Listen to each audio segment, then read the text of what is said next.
let's find shelter, or mushrooms should start growing on our heads.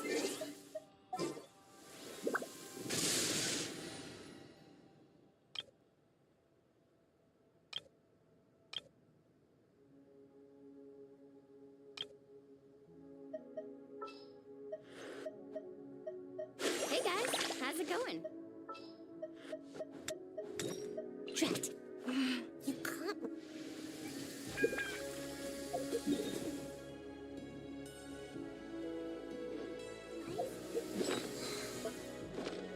Soon.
it.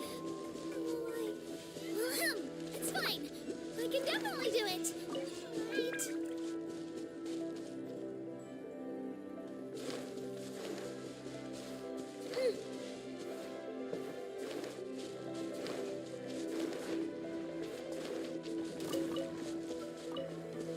One with the force.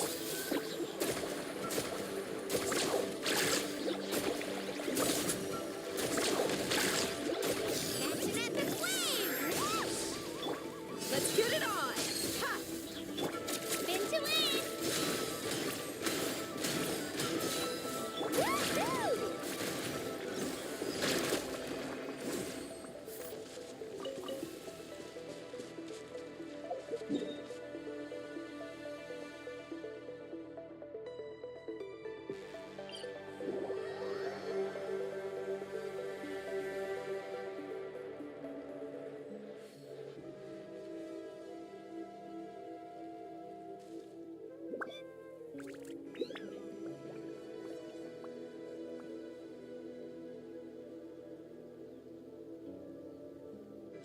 Off we go.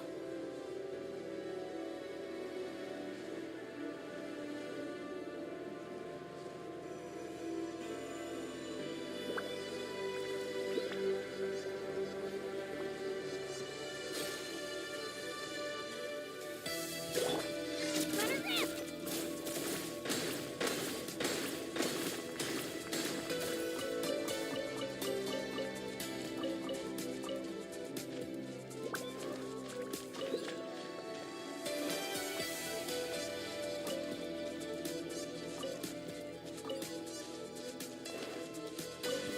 Let's hope you put up a good fight. Let's nip that in the bud. You asked for it.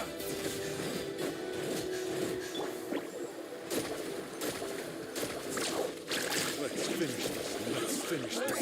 Let's finish this Here now. comes another.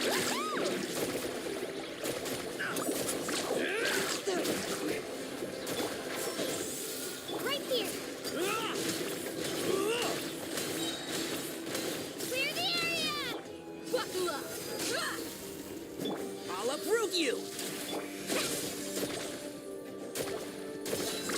Amazing! You asked for it. Check this out! Best of luck! I will. Let's get it on. Here goes! Can't hide. Gloves off. Carving waves! Can't hide. Oh, wait.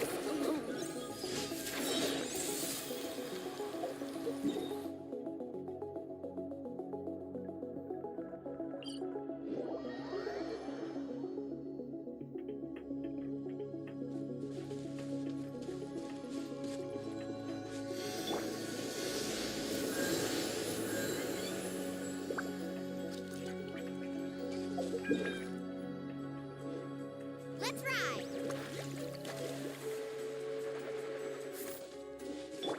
Let's go, Twirly!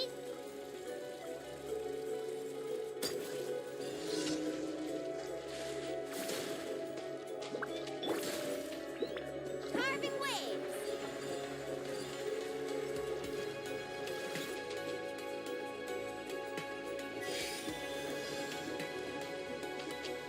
Faster!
Ad Astra Abbott. Thank you for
Everyone hold hands.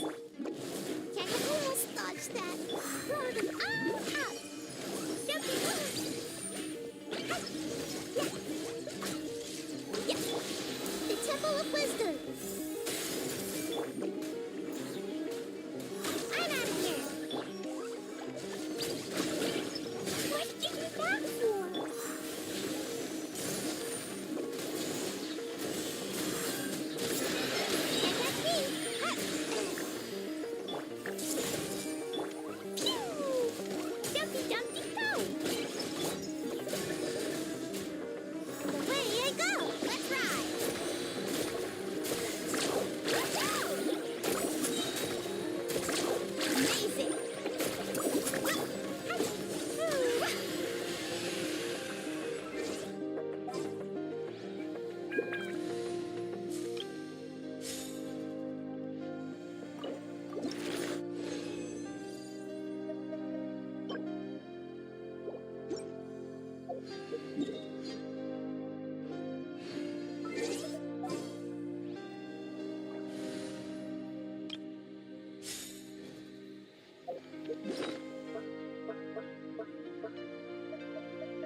This realm is...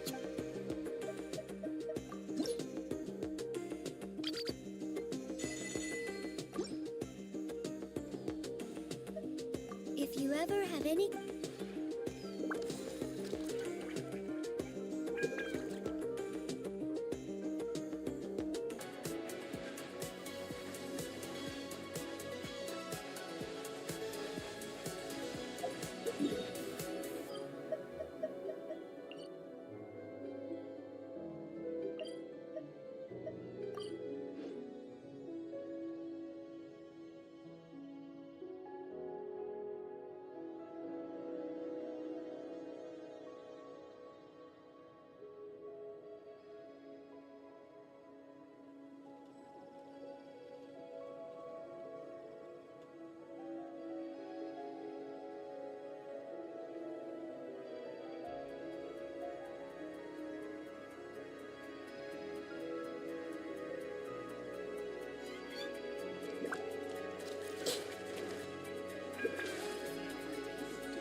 last try.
Make yourselves at home.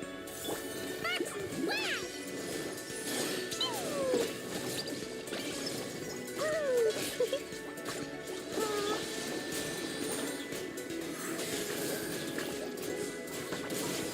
Make my blood out! Hey! Faster!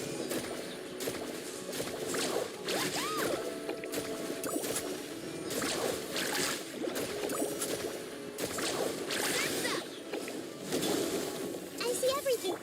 Boing, boing, boing! La la la!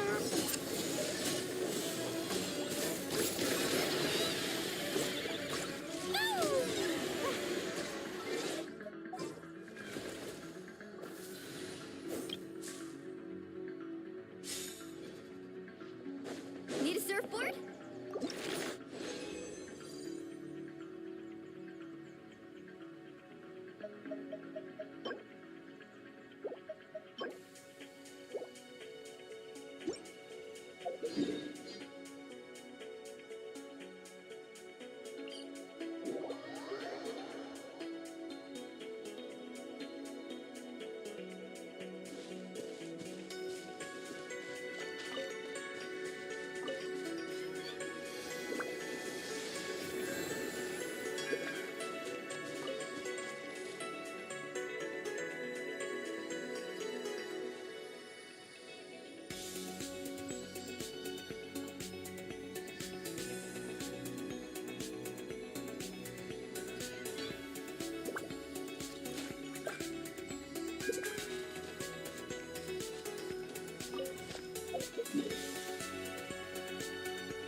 start.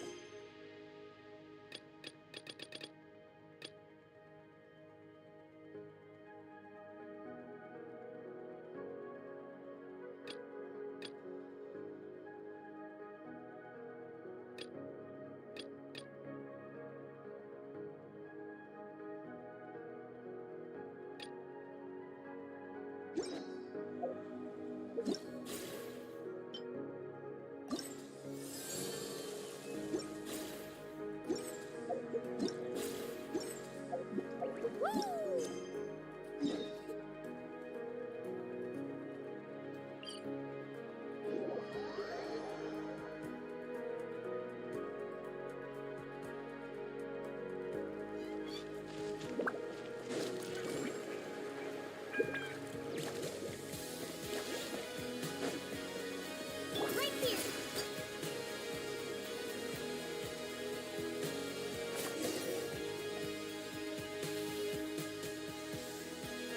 Hi, I'm Looney. Are you here to help find the baby saurians? And I'm Tova. You must be the helpers that we've been waiting for. It's nice to meet you too, but we're just passing through. Oh, but Uncle Sanka said he was gonna send some of his friends over to help us. You sure he didn't mean you? Yeah, sorry. Whatever this is about, it sounds like you've got the wrong end of the stick. Wrong end of the stick? Darn it! We've been tricked, Hoonie. I should have known that Glasses Guy was a con artist. What are we supposed to do about the baby saurians now? Time's running out. It's okay, Hoonie. Don't worry. Why don't you tell us what happened with these baby saurians, huh? There's been a lot of unrest in the tribe lately, and my dad's saurian got injured. Her name's Nana, and she has 3 little babies. After what happened to Nana, her babies were so scared that they ran off and hid. I'm really worried about them, so I decided to go look for them. If Nana is your dad's saurian, why isn't he the one looking for them? My dad's one of the elders, so he's busy getting ready for Turnfire Night. It's a really important ceremony, more important than this, anyway. I'm not supposed to be out here either, but I snuck out without telling him. I didn't think it would take very long, but then that guy we ran into made us tell him loads of stories, and it wasted so much time. Yeah, he was so selfish. He doesn't have a heart. It's all right. Don't let him get to you. We're here now and we'll help you because we care a lot, don't we, Traveler?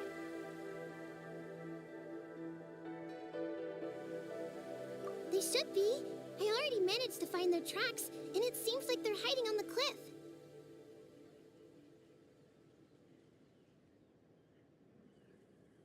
Really? Wow! Thank you so much, Miss Traveler and Miss Paimon. Awesome. You gotta be careful out on the cliffs, though.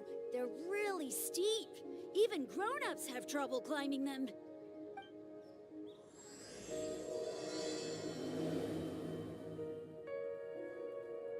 Rooney said the baby saurians are on the cliff, so let's find a way up.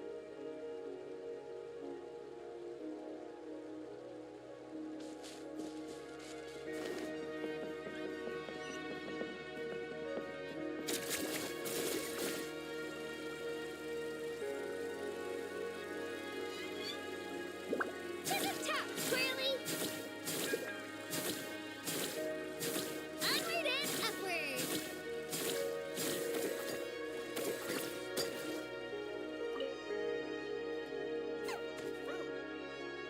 We found them! Wait, but what's that other? Well, if it isn't the gruesome twosome who wormed their way into our servant circle of friends. Still awestruck from the last time we met? Would that be why you hastily scrambled up here to pay your respects the moment you saw us? Very well. You heathens leave us no choice. The almighty Dragon Lord, Kahula shall grant you the audience that you seek. Come, pucker up. You may now. Wait, aren't you like Kenichi's sidekick? What the heck are you going on about? You're somehow managing to be even more annoying than the last time we met. Silence! Who are you calling sidekick? We are the Dragon Supreme, sovereign ruler of the Nation of Flame. We shall have you know that last time, were it not for Kenichi's earnest pleading on your behalf, you would have received not a single word of mercy. Oh, come on. You talk big, but Kenichi clearly has you under lock and key. That's more like it. If you must know, our humble servant begged us to investigate an abyss incident near Hoytzenland, and we chose to grant his request. Abyss incident? See this little lizard? Its mother, a medium-sized lizard, came under the influence of abyssal power. In her confusion, she attacked my servant's tribe, then assailed her own offspring. Yikes! So how is she doing now?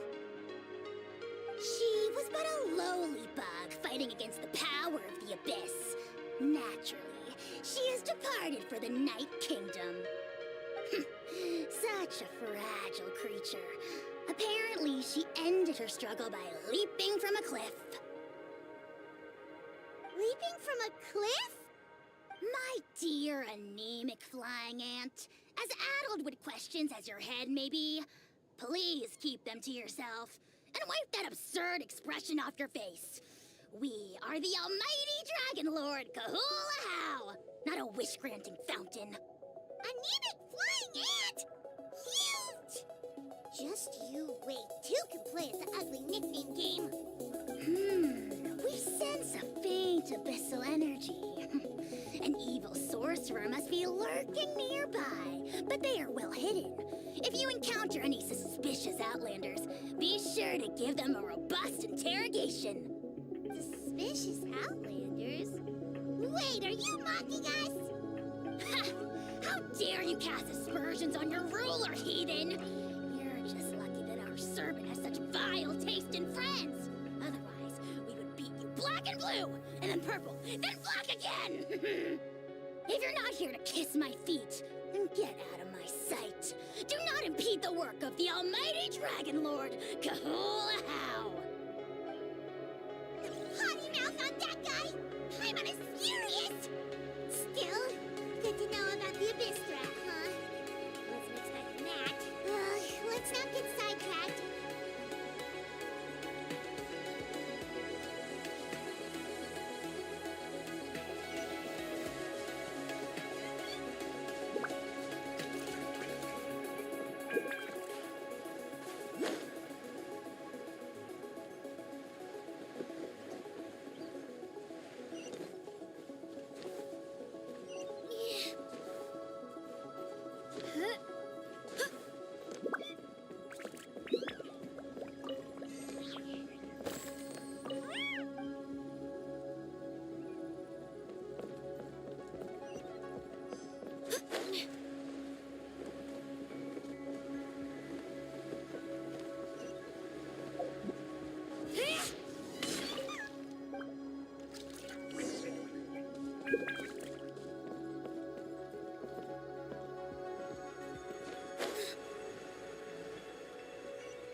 You're back already? That was so fast. I'm so glad that the babies are all right. Thank you both so much. Now we can finally go home and stop worrying about them. You're welcome. Piece of cake. You're not from Natland, right?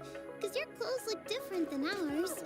Hey, you must be tired after all that climbing. You should come take a rest at my house. Yeah, please come. I promise you'll get a big Scions of the Canopy welcome. We love having guests, and you're really nice people. Not like Glasses Guy. By the sound of it, Glasses Guy wasn't from Natland either, right? Uh-huh. Well, his clothes sure weren't. You know what? Now that I think about it, there was something really fishy about him. Really? Maybe he was the suspicious outlander that Ahau mentioned. Sure, if you're interested. Let me think. How did the conversation go again? Oh, please, mister. I've told you so many stories already. When are you gonna help me find the baby Saurians? Just one more story. One more, I swear.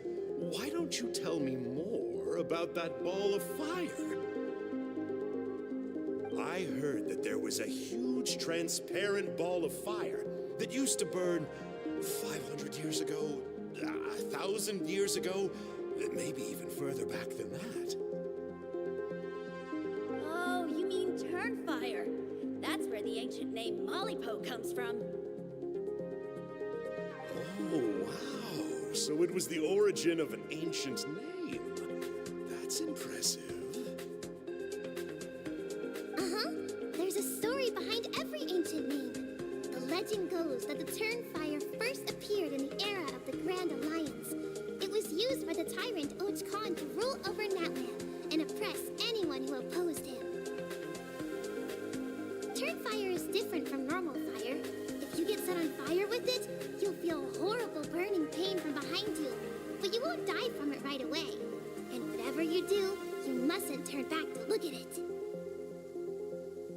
Why? What happens if you turn back? As soon as you turn around, poof! You get burned to a crisp.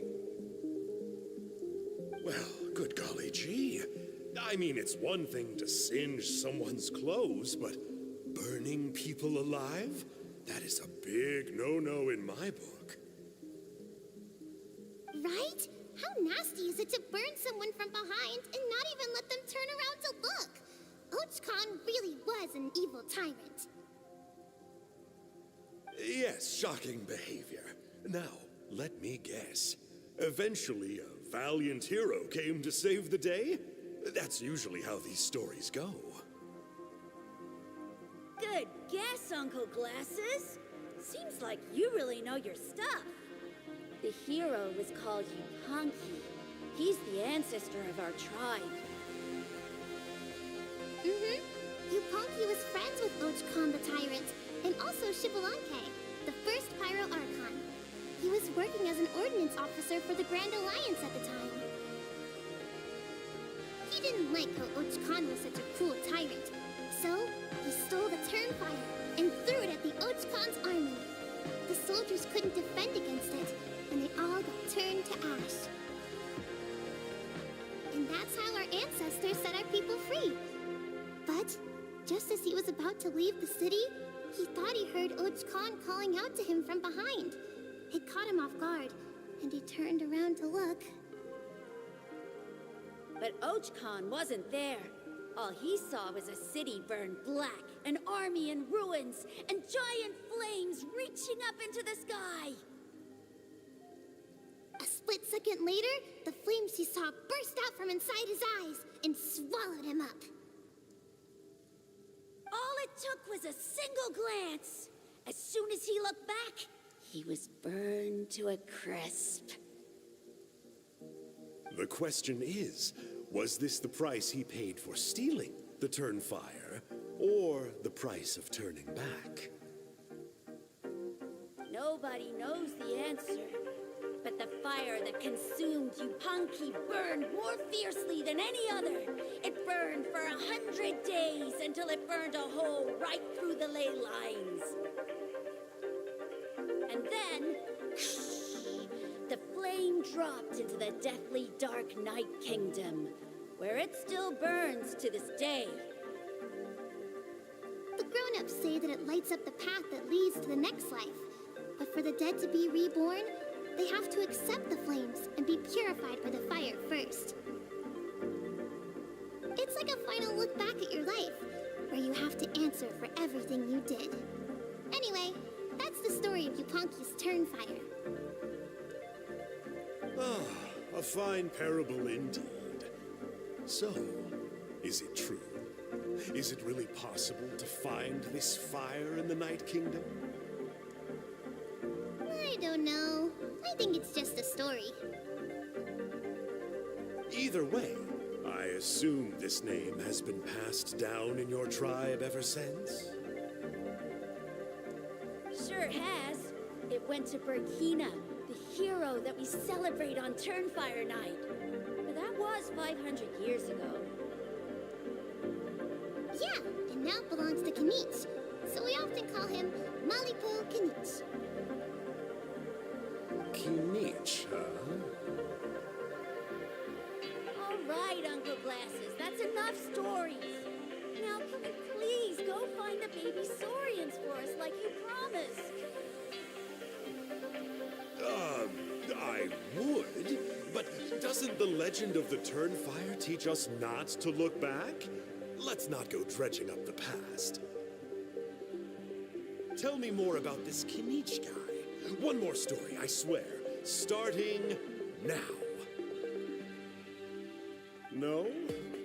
Careful, Toby. You look dangerously close to cursing me out right now. Tut, tut. We can't have that. Cursing is for grown-ups only. Uncle, you'd better not be trying to trick us, or the Turnfire will get you when you die. How would it get me if I'm outside of Natland? Uncle Glasses isn't from here, you know. Unlike you. Huh? Wait. Is that...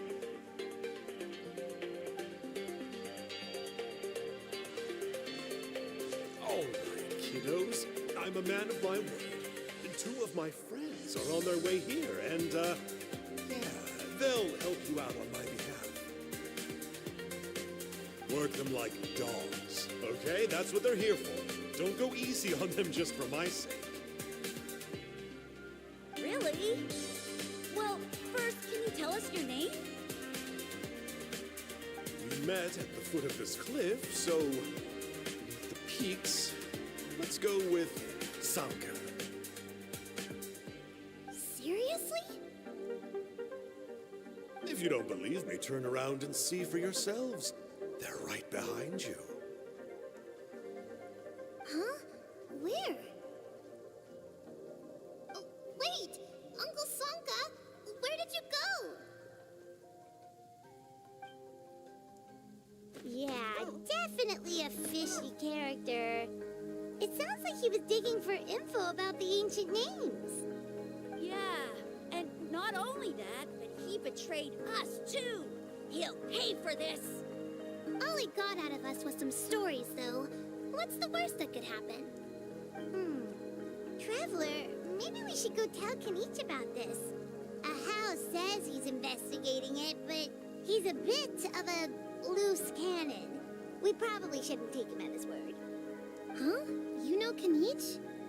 Not very well, but we have met him before, and one time we had a meal together. Oh man, I'm so jealous. I never even spoken to him. He's so cool.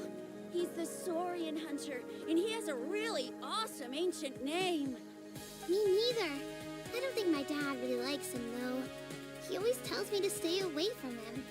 Probably because of that little creep he always hangs out with. He's nasty, and he's so full of himself. Oh, the creep who calls himself Kahul Ahau? Yeah, we've had the pleasure of meeting him too. He sure loves pushing people's buttons. Exactly. I don't know why Kanich partnered up with him. Why didn't he pick me instead? Oh, hey, look how late it is. We've been out way too long. We better get home now or we'll get yelled at. Oh, yikes. You're right. Okay, well, this path here leads to our settlement. If you decide to visit, remember to come to my house. If there's anything you need, my dad can help get it for you. Hope to see you soon. We gotta run. Bye for now.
What were you thinking, going out by yourself?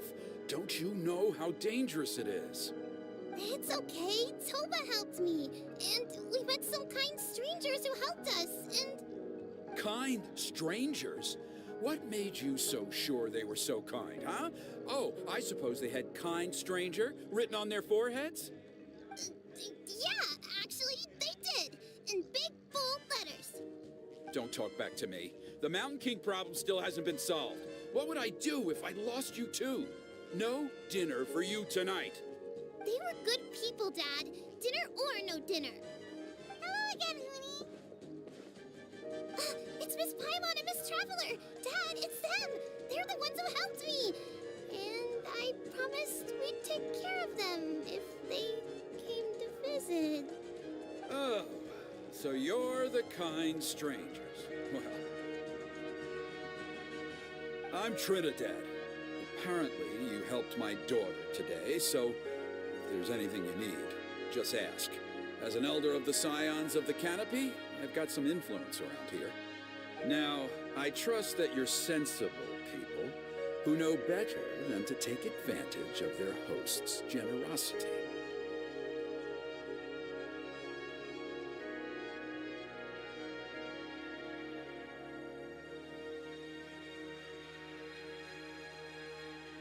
Yep, just helping a neighbor.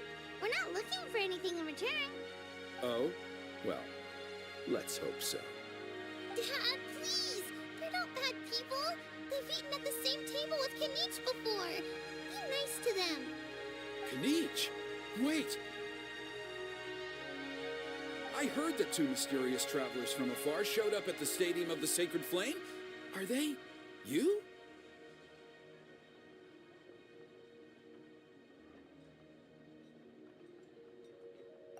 And Paimon's the other. I do apologize. A lot's been going on in our tribe lately, and I suppose the pressure must be getting to me. I can't believe I was so rude to you. I feel ashamed. We got off on the wrong foot. Can we, start over? Oh, now we're talking. Seriously, though, don't worry about it. Already forgotten. We're just happy to see Hoonie got home safe and sound. Oh, you just arrived, I take it, and it would be my honor to give you a hero's welcome tonight. Careful now. That's quite an about-face. We've heard that kind of thing can lead to spontaneous combustion around these parts.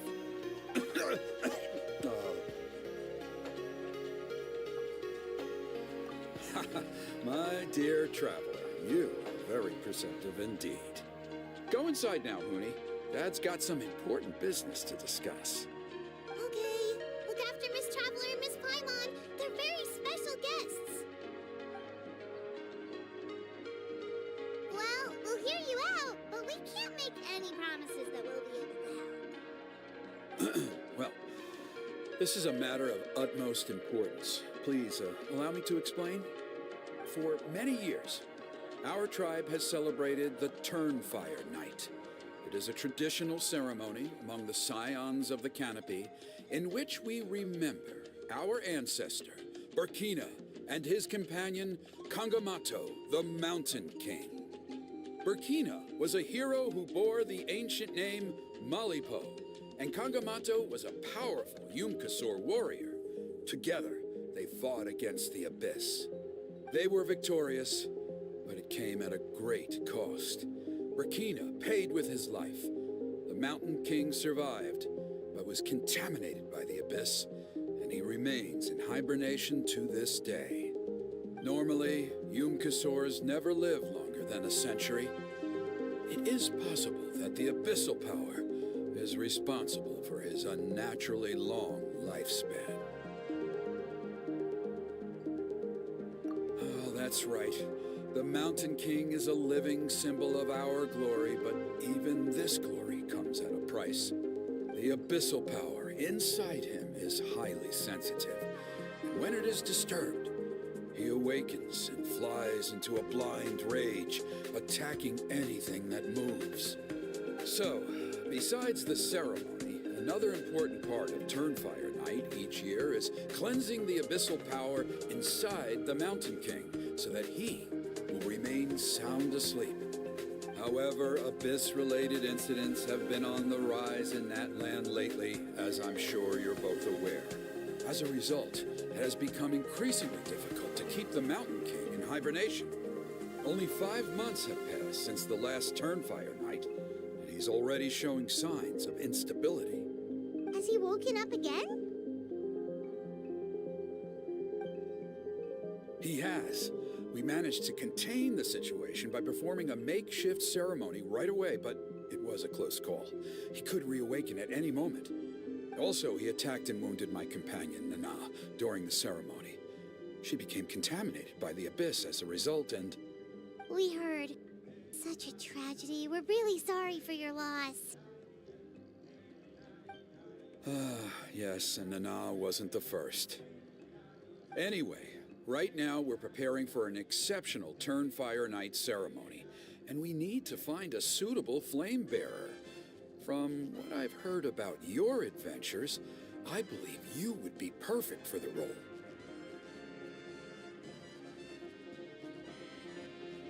Of course. Plus, he's a bona fide hero who inherited the Malipo name. Oh, you mean Kinich? Yes, he's the one. A hero, worth his weight in gold. And fortunately for us, he's all too aware of that. No prizes for guessing what he said when I asked him to host a Turnfire night outside of the annual schedule. An exceptional ceremony? Oh, I'll have to charge an exceptional prize. I swear, no other concept exists in that boy's brain.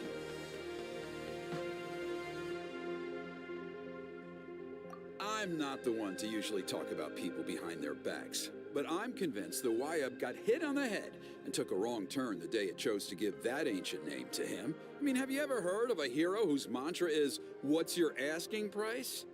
Oh, and don't get me started on that insufferable Ahau he hangs around with. Thinks he's God's gift to mankind. Pompous fool. Yeah, Paimon has to agree on that last part. Anyway, the fact is, the ceremony can just as easily be done without him as long as we can find someone else. And besides, you two seem like much better candidates. So, what do you think? Wonderful! I can't thank you enough. Huni was right about you. You have kindness in your hearts. Come with me to the other side of the mountain. I'll bring you up to speed on each step of the ceremony. As experienced warriors, I'm sure you'll pick it up in no time.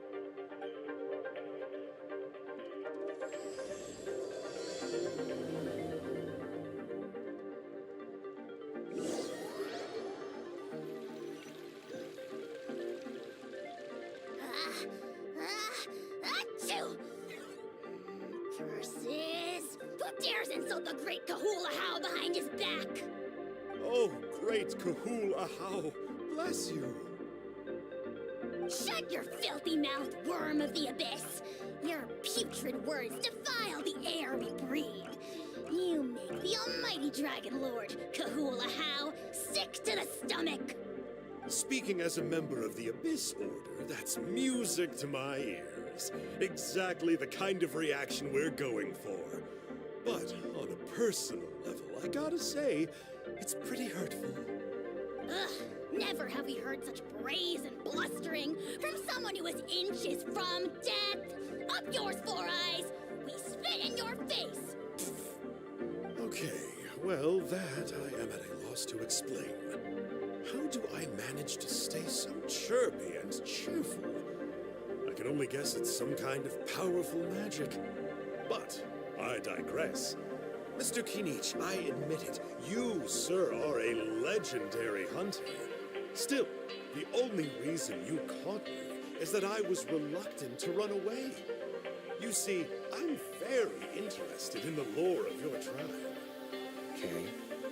Is that it? Kay? Aren't you intrigued to know what it is about you guys that prompted a visit from the Abyss? It's the extreme sports. The other day, I narrowly avoided getting hit by a very brave soul who just leaped off a cliff. I think you call it bungee jumping? Anyway, I was very impressed. That is what I call embracing the spirit of adventure. Look, chanting inspired by the bravery and freedom of the scions of the canopy. You scum-sucking swine! Ugh, I swear, if you go bungee jumping, it'll be without a rope! Head first off the tallest cliff, with a band of hunters on your tail, and nowhere left to run, and a bottomless cesspit waiting for you on the ground. You say that, but I get the sense that Mr. Kinich isn't planning to take my life right now. On top of that, I'm tired of spying on you from afar. So why don't we just negotiate a comfortable operating distance that works for both of us? I've heard...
The abyss contamination is back.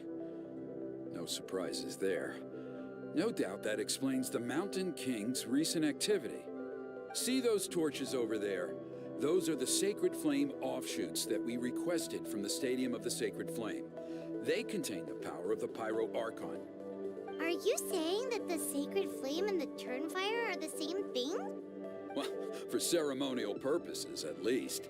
Sending someone to the Night Kingdom to retrieve the legendary Turnfire isn't exactly an option. More to the point, though, the Sacred Flame is able to burn away abyssal filth, so that's why we use it in the ceremony. Gotcha!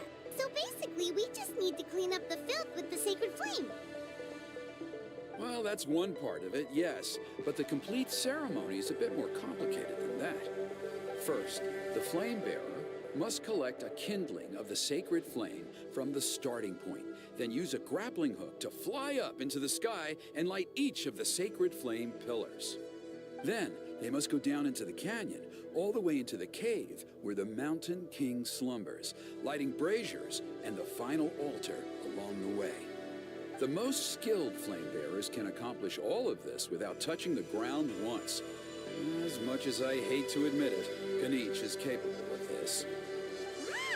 You can do all that flying without ever falling to the ground?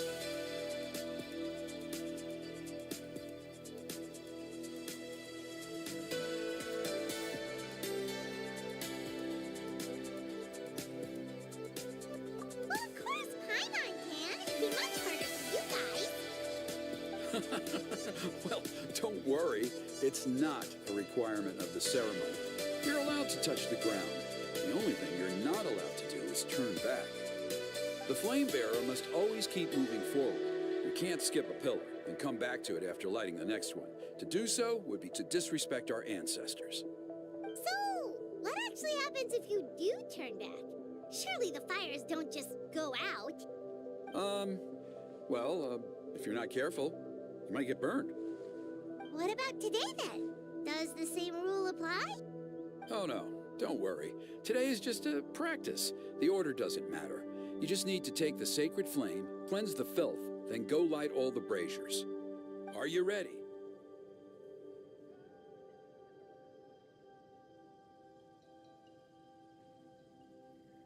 I'll repeat all the key points again. Gather the kindling, cleanse the filth, and light all the braziers. I'll wait for you at the end.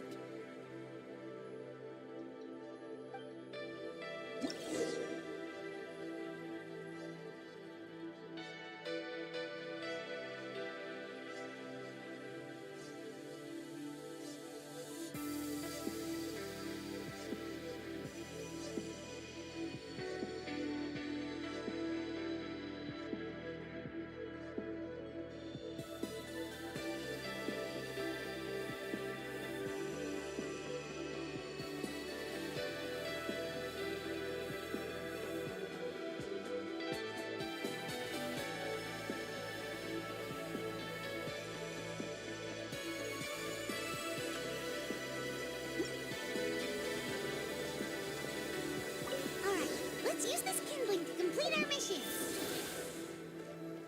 There's abyssal filth over there. Let's burn it away with the sacred flame.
with Trinidad.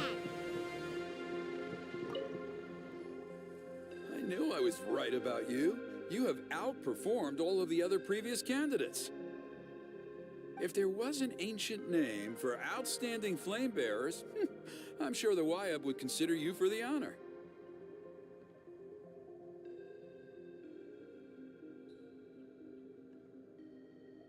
Yeah, although it would probably take Paimon quite a bit longer.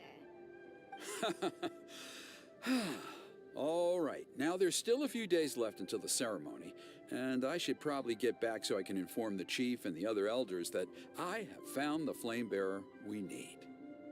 Oh, you mean they've still got to sign off on it?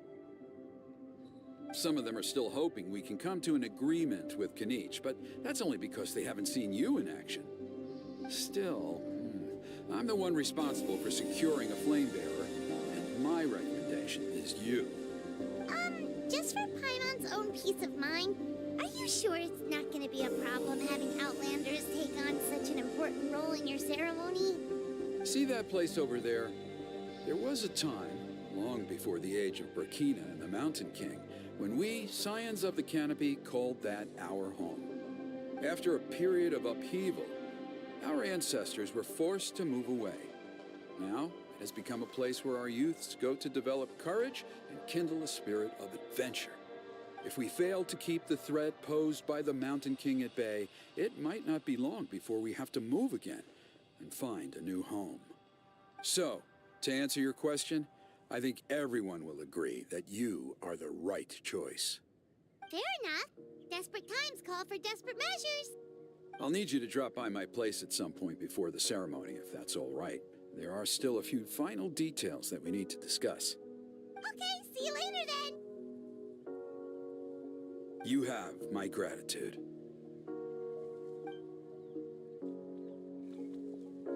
We've helped out with a lot of other local festivals before, but this one feels a little different. Anyway, let's take a break before heading back to Trinidad's place.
Let's ride!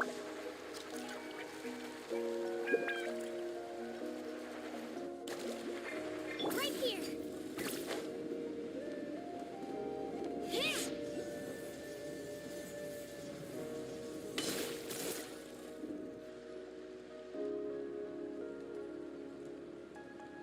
Traveler? Paimon? Kanich! Fancy meeting you here! We've actually been looking for you. I'll get straight to the point. I hear you accepted a proposal from Elder Trinidad. Oh, the, Turnfire Knight, you were still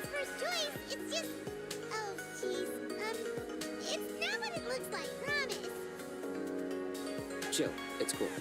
I only mention it because there's something you should know.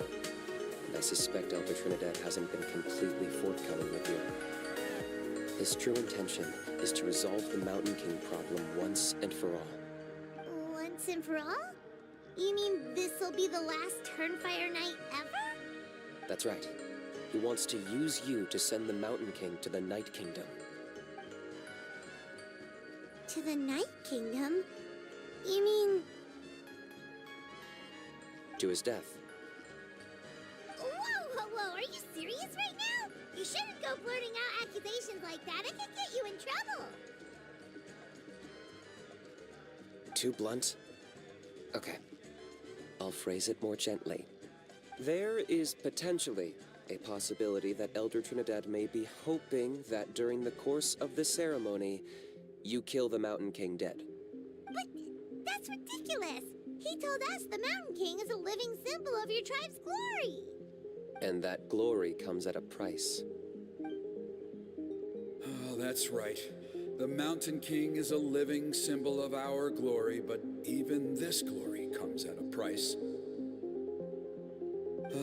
Yes, and Nana wasn't the first.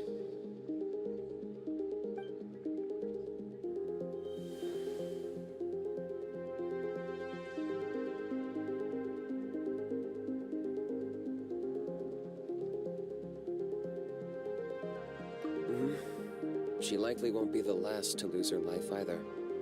Still, is killing the Mountain King really the only way? It seems so extreme.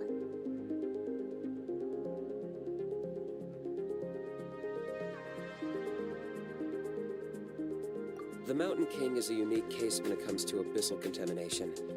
It's eaten away at him for so long that it has consumed him entirely, and the damage is irreversible. That evil power has both driven him insane and kept him alive over the centuries. So, to look at it one way, once it's completely purged from his body, the Mountain King will finally be able to rest in peace. In past ceremonies, we've only purged around half of the abyssal power. This was to strike a balance, to keep him alive, but also keep him asleep. Trinidad didn't say anything about how much power he wanted us to purge, but he did say there were some more details to go over before the ceremony. Then it sounds like you'll know for sure soon enough. If he really asks us to kill the Mountain King, what should we do? I know this must come as quite a shock, so I suggest you act like you didn't hear anything for now. But would you have time to visit the chief after your meeting with Elder Trinidad? I'd like to make a deal with you. What kind of deal? One that comes at a very reasonable price. I'm sure you have plenty of other questions, but we can talk more later. Good. See you soon.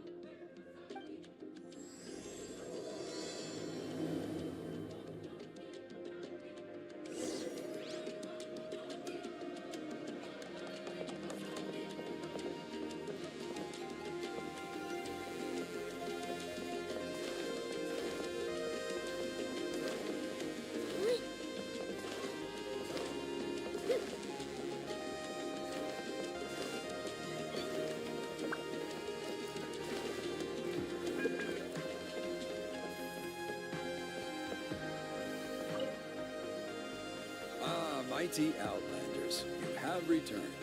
Did you have a good rest? It was, pretty good, yeah. Glad to hear it. Things are progressing very smoothly on my end. Many of the elders have heard of your heroic deeds, including the chief. They all speak very favorably of you. There are still those who insist that the ceremony should be performed by the bearer of the Malipo name.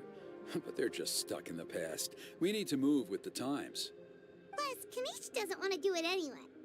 Exactly. So, now, it's time for us to discuss the finer details of the ceremony. We covered the fire lighting part of the proceedings yesterday. The next part is the purification of the Mountain King. It's quite simple. You just need to use the sacred flame. We've done it plenty of times before, and it's always very routine. I'm sure you won't have any problems. One point I'd like to stress, though, is that you need to burn away as much of the abyssal energy as you possibly can. The more we dispel, the longer the Mountain King will remain asleep. Asleep, huh? Precisely. In previous years, the Flame Bearer has often been unable to dispel a sufficient amount of abyssal energy. That's the only reason why we have to perform the ceremony on a regular basis. But I understand that you have a lot of experience fighting against the Abyss, and you seemed to wield the sacred flame quite effortlessly yesterday. With your help, I'm optimistic this time we can dispel all the remaining abyssal energy from the Mountain King's body, freeing us from this ever-looming threat for many years to come. Traveler?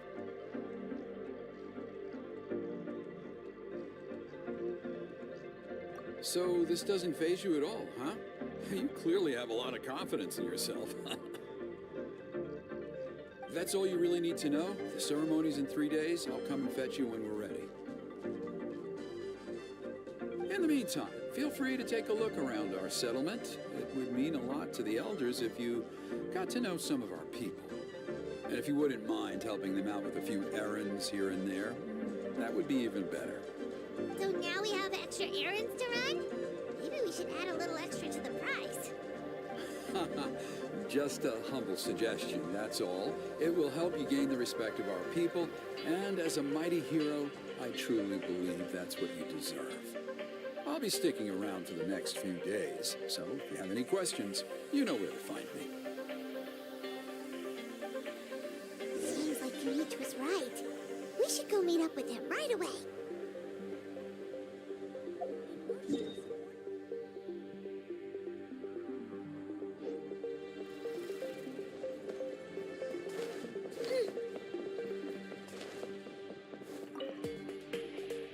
Huh, you're here. Kenichi, Elder Trinidad said that...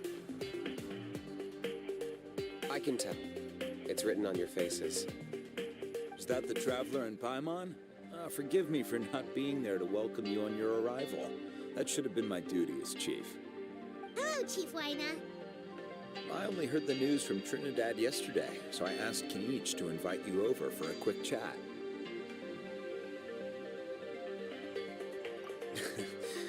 I believe Kenichi has already filled you in, so I'll get straight to the point. Firstly, I fully endorse your appointment as Flame Bearers for the upcoming Turnfire Night. However, I would like to request that you take steps to ensure the Mountain King's safety. Every child of our tribe grows up hearing the tales of our heroes. From Yupanqui the Firebringer, to Burkina and the Mountain King who fought against the Abyss. This is our history and our heritage, the source of our pride, and the center of our faith. To kill the Mountain King would be to destroy our spirit. I would never be able to face our ancestors in the Night Kingdom. Nana's death was a great tragedy, and I do not blame Trinidad for the actions he has taken. Nevertheless, I cannot allow any harm to come to the Mountain King. The very roots of our identity are at stake. My honored guests, please give this matter your serious consideration. Perhaps there is, but despite all our attempts to contain the situation over the years, we've not found it. Though I sense that your mind is not yet made up, I'm still comforted by your words. There are 3 days left before the ceremony. I hope they will bring you clarity. So, Kenichi, earlier you were saying that... Let's walk and talk. I'll show you around the tribe. That works too. Paimon needs to get some air after this.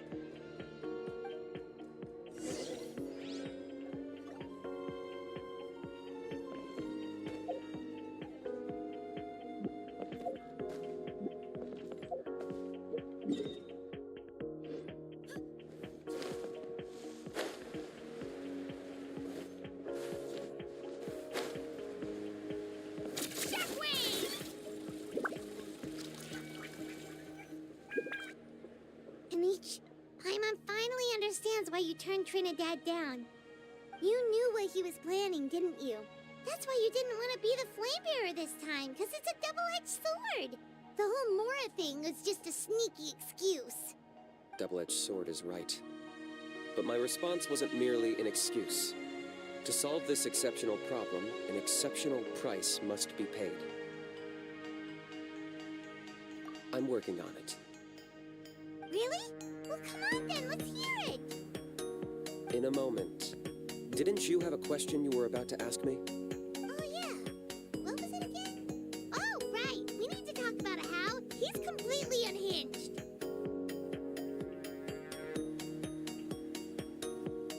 I agree that he has a problem.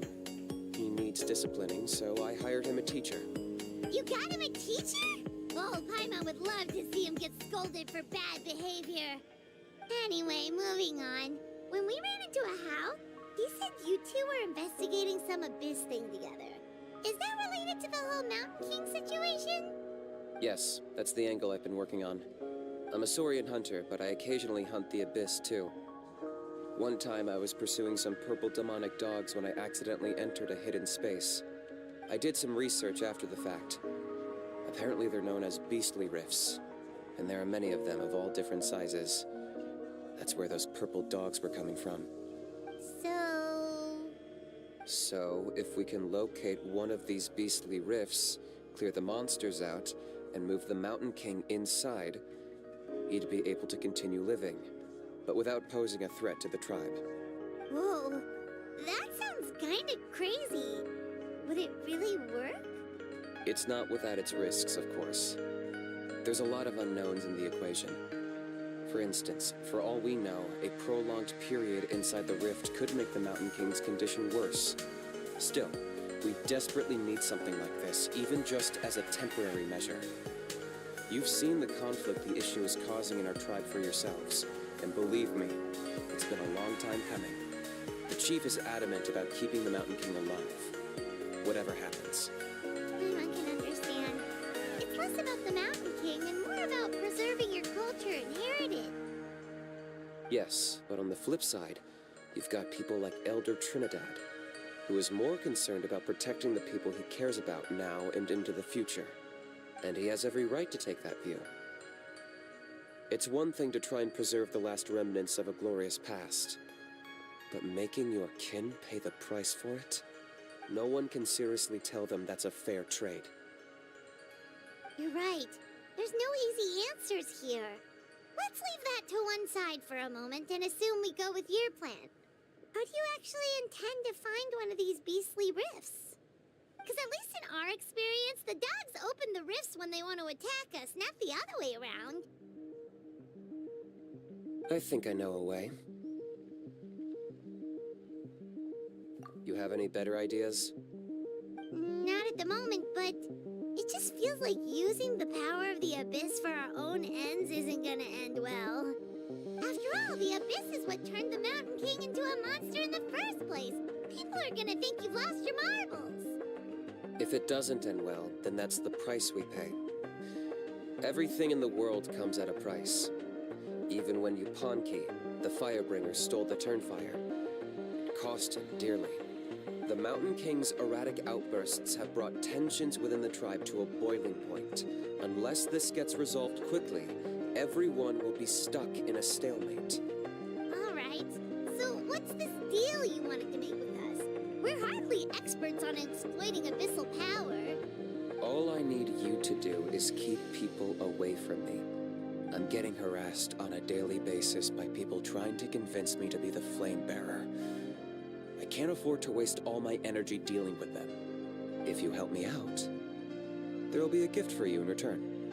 Ooh, what kind of gift? Something well worth your while, I'd say.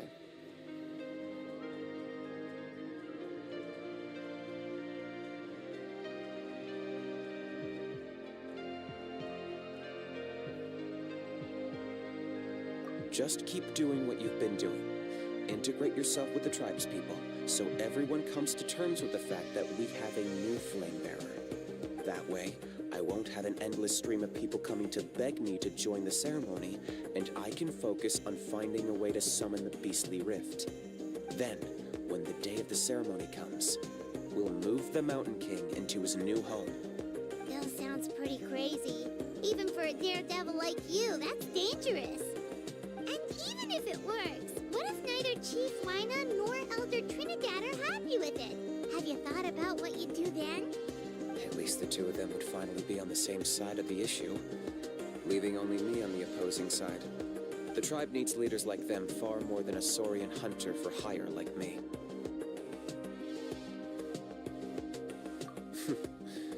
Can I take that to mean that we have a deal?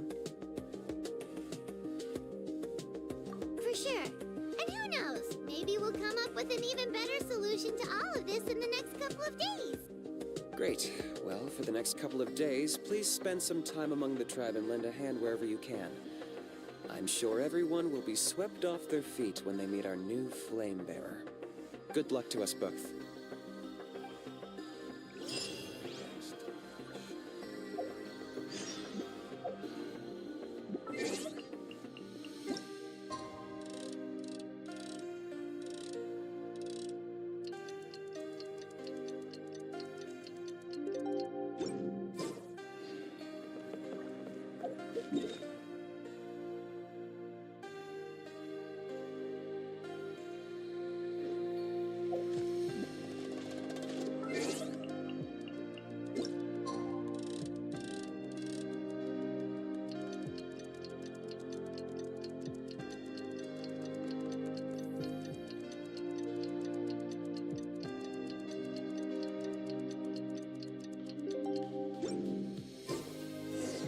Okay, task for the day.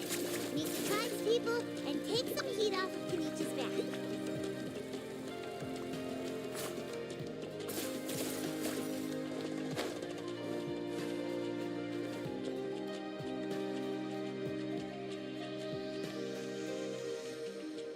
Oni, how can you call the Mountain King a monster? Because he hurt a lot of people. And look what happened to Nana. But it wasn't on purpose. The Mountain King is sick, that's all. He's been hurt by the abyss. That's true. But the fact remains that he's now a threat to all of us. How can you be so harsh to someone who's sick? If you don't take back what you just said, I don't know if we can carry on being friends. Toba, Huni, what's wrong? Huni's saying nasty things about the Mountain King. It's not right. He's our hero. Once upon a time, maybe. But not anymore. Yesterday, maybe, but not anymore. Toba? Fine. I guess my dad is right. Things change, and you just have to accept it and move forward. As of today, our friendship is over. There's no going back. Oh, come on, cut it out, you two. We have some great news to tell you. The Traveler is gonna be the flame bearer for the next Turnfire night. She's gonna do a beautiful ceremony and cure the Mountain King's illness for good. What? Really? So that's what my dad wanted to talk to you about?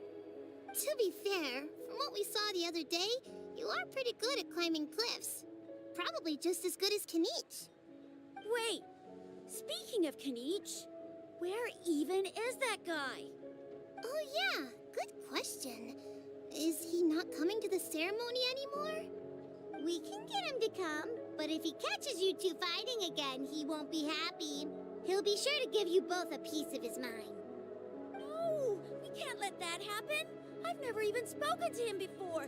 I can't afford to make such a bad first impression. I didn't mean to argue with Toba. All I said was that the Mountain King has done some pretty bad things. He was the one who turned it into a fight.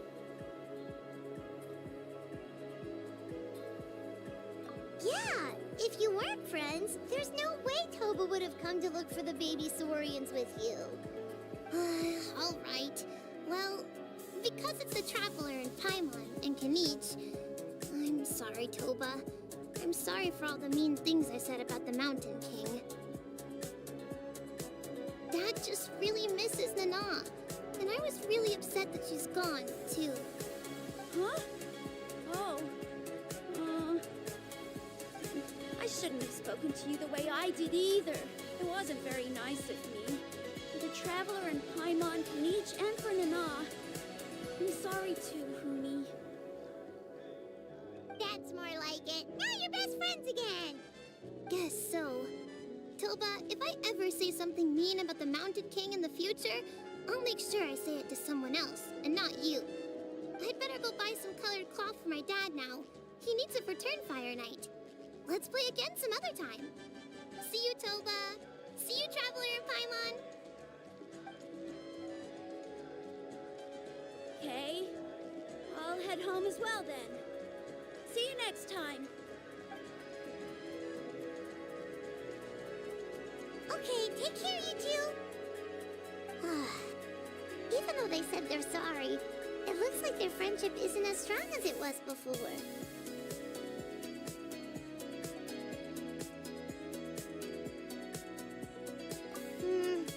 Let's just hope we can solve this once and for all. Come on, let's move on.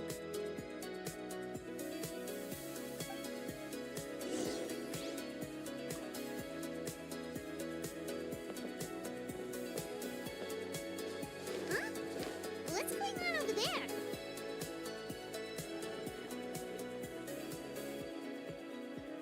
Hey there! What's happening here? A rehearsal for the Turnfire Night dance. Ooh, there's a dance involved? Paimon wants to learn too! You don't know it? Ah, I guess you're not from these parts, huh? It's rare to see a new face around the tribe these days. I thought everyone would be keeping away. Why do you say that? Because of the Turnfire Night, of course. The Mountain King could wake up at any time. That's why we're holding an emergency ceremony. This isn't one of those fun and games festivals. For outsiders, it might even be a little dangerous. Well, did you know that the Flame Bearer this time is actually gonna be an outsider? Oh, I did hear about that. It's a first for sure. I would have loved to meet them in person.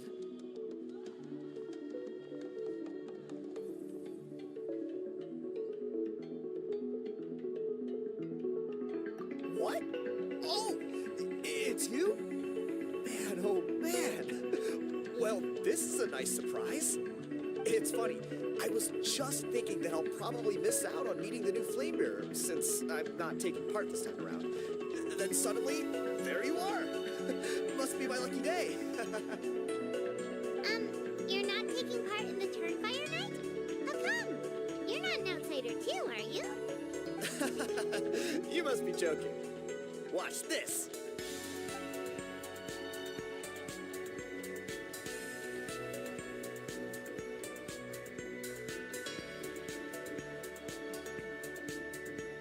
Not bad, right? Yeah, I'm considered one of the better looking guys who dances beneath the pillars of the sacred flame. Been doing it a few years. Always gets the ladies out to watch. Oh, very impressive. So why'd you quit? Well, I feel like the whole Mountain King situation is getting more and more precarious. It's just not safe here anymore. One of our elders' Saurian companions even lost her life not long ago. The question is, what are we going to do about this in the long term? But our leaders don't have any answers for us. They're probably too busy fighting about it amongst themselves. The way things are going, it's only a matter of time before it gets violent. So I figured, you know what? Now's as good a time as any to get away for a little while. Go do some exploring. You look a little disappointed. Disappointed? Nah, it's a great opportunity to go see the world. As every male scion of the canopy knows, wherever you are and wherever you go, the only way is forwards. We take pride in that. I won't forget my roots.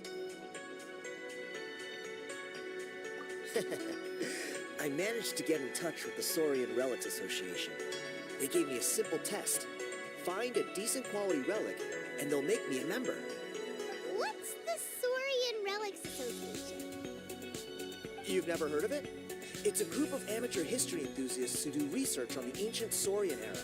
They're all about collecting relics and remnants from that age. Speaking of which, the guy who was Flamebearer before you, I've heard that his Saurian buddy comes from that time. A how? A how's a relic from an ancient Saurian civilization? Oh, yeah, him. So you know those two already, huh? Then, do you know how they met? It was deep inside some mysterious ruin, and they signed a contract there. The association folks say that the kind of contract usually comes with a huge hidden cost. Really? That sounds ominous. Who knows? But if it's true, Kanich can probably handle it. He knows what he's doing with weighing up contracts and costs and stuff. I doubt he'd make a contract that doesn't benefit him. Strangely enough, I actually happened upon a strange mural a while back, and it looked to me like it was depicting a Saurian and a human involved in some kind of Saurian-era contract ritual. Oh, does that count as a relic then? You bet it does. I was all ready to go take a picture of it and use that as my entry ticket to the association. But after all the abyssal activity recently, I heard that area's been overrun by monsters. The best laid plans, huh? I'll just have to wait and see if things improve. Or... you look like you know your way around a fight. I don't suppose there's any chance you'd be able to help? If all you need to get is a picture, that should be pretty achievable, right? The Traveler deals with monsters all the time. It's a piece of cake. Wait, you're seriously gonna help me out? Come on, it's no big deal. Compared to some of the things we've been roped into before, this is nothing. Pyro Archon above, you two have hearts of gold, you know that? You're the kind of people who could dive into the Turnfire deep in the bowels of the Night Kingdom, and it wouldn't burn a single hair off your head. Of course it is. All right, come with me. I'll show you the way.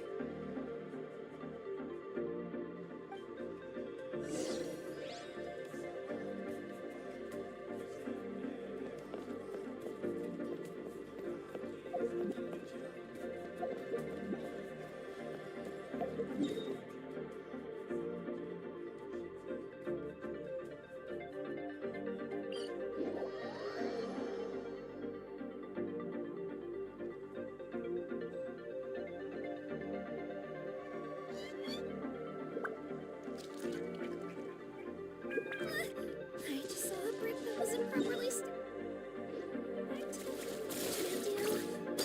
Now it feels like there's a little saurian scratching away inside my chest. Fast!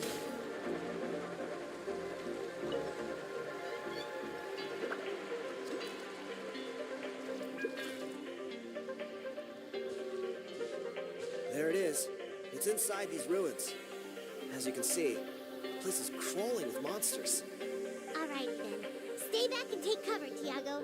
This could get dangerous. We'll take care of him. Great minds think alike. I'm not about to cramp your style.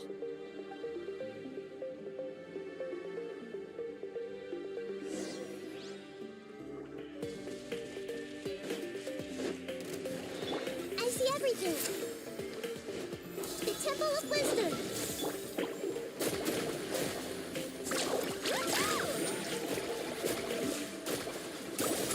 Amazing. I must protect my clients. That's an epic flame. Yeah.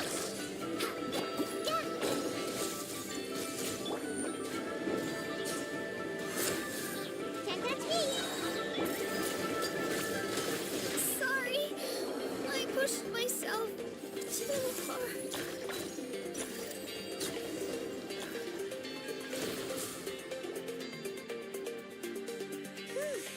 That should be the last of them.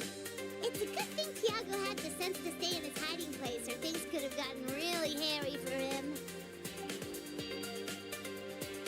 Hey, look! That's gotta be it, right?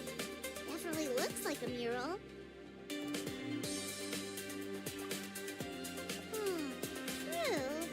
Now that you mention it, most ancient murals take up a whole huge wall. This looks more like someone with a paintbrush got bored and started doodling.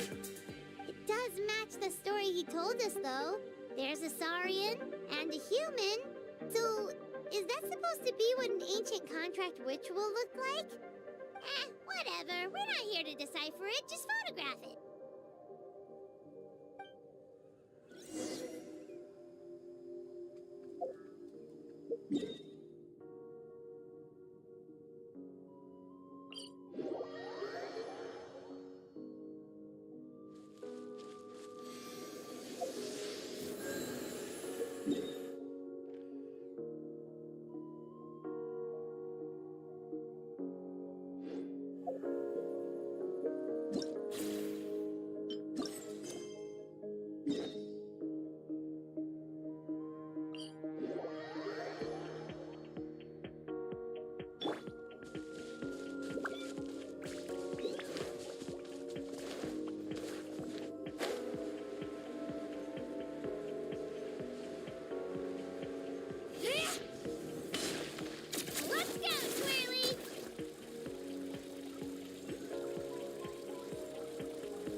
You've been robbed? Oh, Ponche. And I thought my luck was bad. I put blood, sweat, and tears into that, and now I've got nothing to show for it. Some gap-toothed goon stole it from me.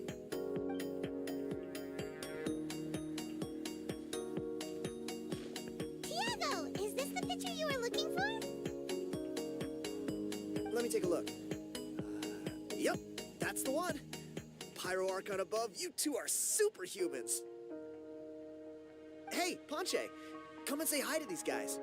They're gonna be the new flame bearers, and they're tough as nails. Wait, are you the Traveler and Paimon? Huh? You already know each other? I don't think so. My nephew Toba's been telling everyone about you. He says you're crazy strong, super friendly, that you helped him out, and that you're gonna be our flame bearers this Turnfire night. Oh, so you're Toba's uncle. Great to meet you, sir. Sounds like we managed to make a bit of a name for ourselves. Toba's not wrong, my friend. These two are honestly some of the nicest, most genuine people I've ever met. Everyone speaks incredibly highly of them. Seriously, if you're comfortable telling them about what happened, I guarantee you they'll sort it out in no time. Really? All I want is to get the fruits of my labor back. Allow me to explain. Ponche is a well-known scholar within our tribe, author of the widely acclaimed book, Yupanqui's Turnfire. Unfortunately, the book was stolen by a treasure hoarder a few hours ago. I spent years of my life researching that book. I visited every last ruin, interviewed every descendant of every hero in our history. On the word Malipo alone, I covered at least 5 different interpretations of the meaning based on accounts from different villages. It was an unparalleled masterpiece. And now it's all gone. That little goon ambushed me during my morning walk. He snatched all of my belongings, including my entire manuscript. That book was everything to him. It's like they robbed him of his soul when they took it. Look at him. Lost and listless. He's a shell of the man he was. Dear honored guests of our clan, I am but a helpless old student. If only for Toba and Tiago's sake, please help me, I beg of you.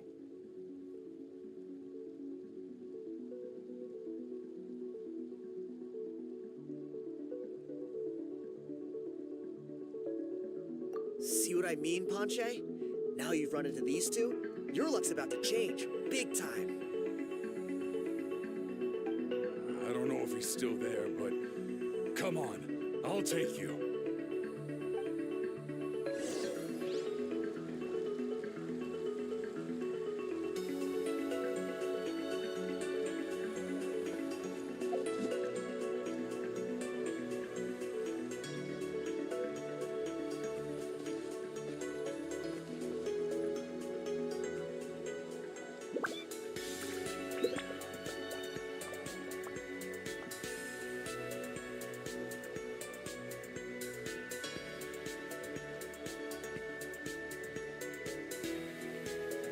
Seems like I should have just stayed in bed today.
Hey! You thieving rat! Give me my things back! What do you want now, you old bum? God, you're a waste of space. Prepare to get shoved foot first into a tree hollow. Oh, what's this? Got a little bodyguard with you, huh? All right, let's see what you've got. What's this? Eat dirt, suckers!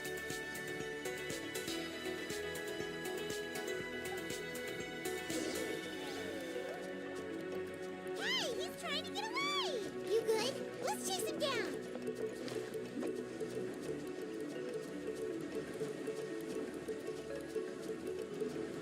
And away I go!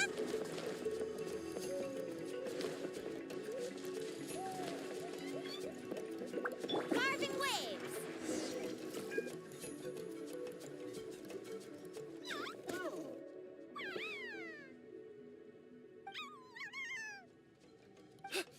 Where did these Yubkasaurs come from? Get away from me, you monsters! Oh, the baby saurians are blocking his path! Stop, please! By all the warriors, heroes, gods, and kings, I can't run any longer. Please, I don't have your stuff anymore. Have mercy. Oh yeah? Well, where is it then? I threw it away.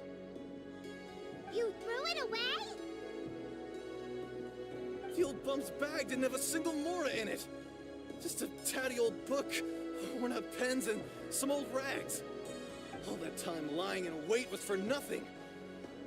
I was so mad, I just threw all of it away. Is that really the truth? Okay then, where did you throw it away? The same place you found me. Look, I swear on the Pyro Archon it's the truth. May all my worldly possessions be turned to ash by Turnfire if I'm lying. Okay, that's a pretty strong oath. What do we do now? It sounds like he's telling the truth. Right. Let's hope nobody gets to the book before we do. We'll never get it back then.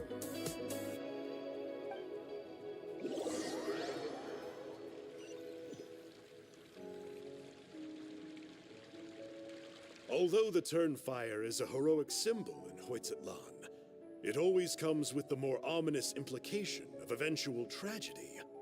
This holds true for all bearers of this ancient name in recorded history. Each one of them died of non-natural causes, as if the specter of the Turnfire was always lurking in the background.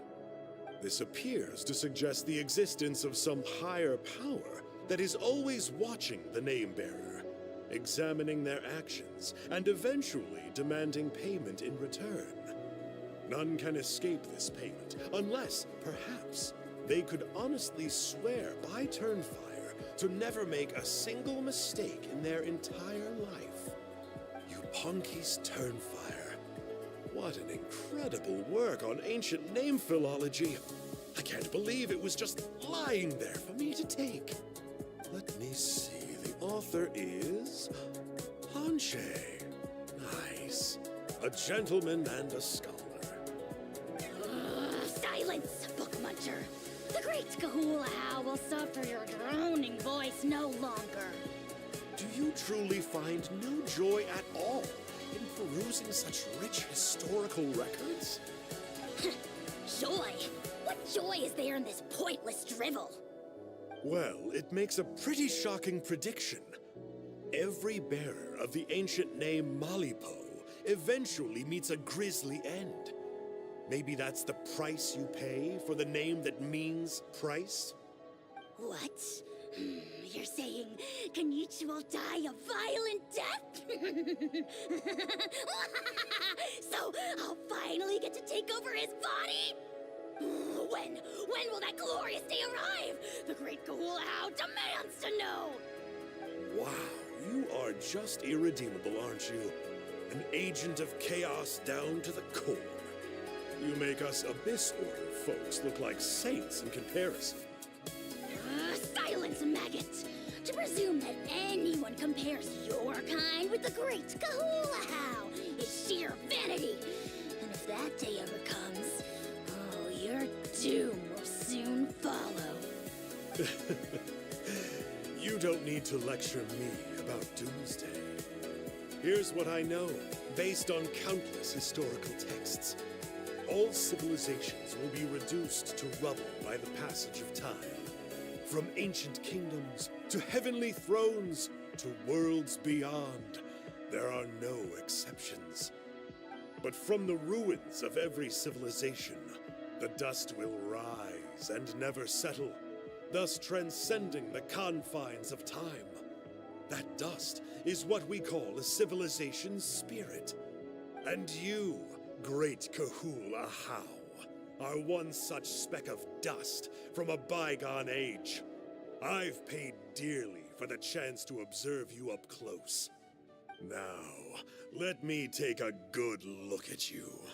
We'll see whether any memories of that age still remain inside you.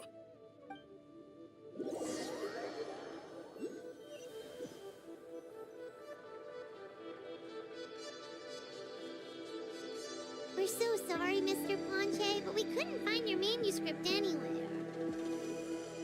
Does that mean all of my hard work was for nothing? You gotta stay positive, Ponche. You might have lost the book, but the brains behind it are still intact. Surely you remember the main points at least? The whole reason I worked so hard to get it finished before the Turnfire night is because I hoped that maybe it might, well, not exactly, but I thought my research might at least be a starting point. Oh, really? So what did you find out in your research? I think the key to all of this lies in the power of Malipo. Ponche, you know as well as anyone that ancient names don't hold any real power. Symbolic power doesn't count. You're right, but Malipo may be a special case. Given that it first arose in the era of the first Pyro Archon, it might contain remnants of Shibalanke's power. Yeah, I remember that story. My grandpa told it to me when I was a little kid. Maybe you're the special case. Most kids stop believing in that stuff by your age. I'm not talking about childhood superstitions here. There is evidence. Like what? Like the fact that the Mountain King is still alive. Everyone attributes that to the power of the Abyss. But there's more to it than that. The key factor is that Burkina summoned the power of Malipo at the cost of his own life. If you don't believe me, then answer me this. How many other creatures can you think of who lived longer, not shorter, after being contaminated by the Abyss? Traveler, different situation but similar idea. Doesn't this remind you of the hilly...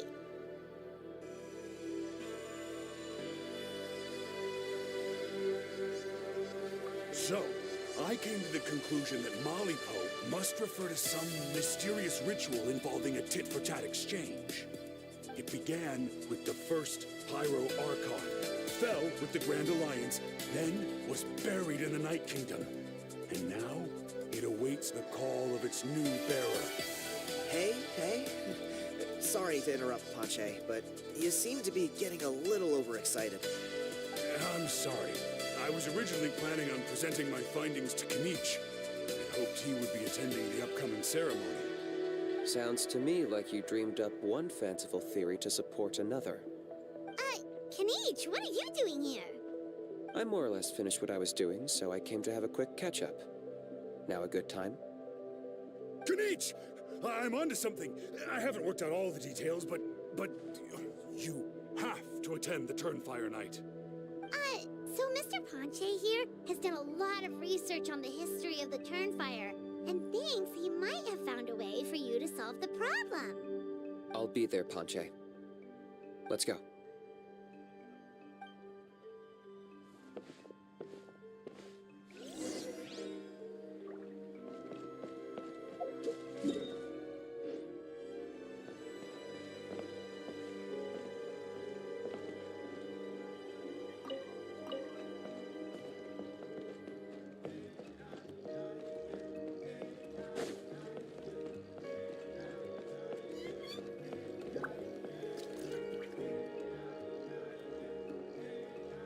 Here will do.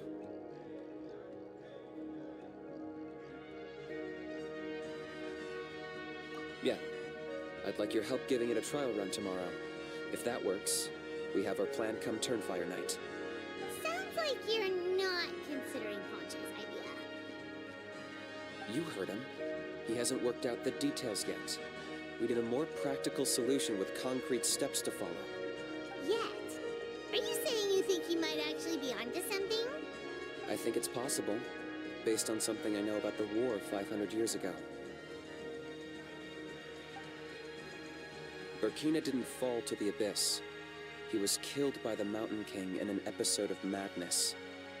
In his final moments, Burkina made the fateful decision to not fight back, and instead pass his blood and power on to the Mountain King. Maybe he thought the Mountain King was stronger than him, and more valuable to the tribe. Or maybe it was just out of loyalty to his friend. Either way, I can believe the Turnfire was involved. Whether you think his sacrifice triggered it, or his fate was sealed from the moment he took the Malipo name, it makes sense to me. How can you drop these truth bombs with such a straight face? This is what I've gleaned from my many interactions with the Mountain King. His mind is so disordered. It took some time to piece it all together. The story Elder Trinidad told you was the more palatable version of events. The truth is even darker. The Mountain King's mind isn't just disordered. He is suffering and feels great shame. I believe he wants to be put out of his misery. What? Then what should we do? Should we grant him his wish? Of course not. We should help him move to a new home. It's the only practical solution. The Mountain King is a hero to my tribe. An object of worship, even. Ending his life would be like desecrating a statue. Still, he's been the cause of multiple disasters, and we can't afford to have any more. Ugh. Practical solutions hurt Paimon's brain. Can we follow our hearts next time? Then let's break for the day.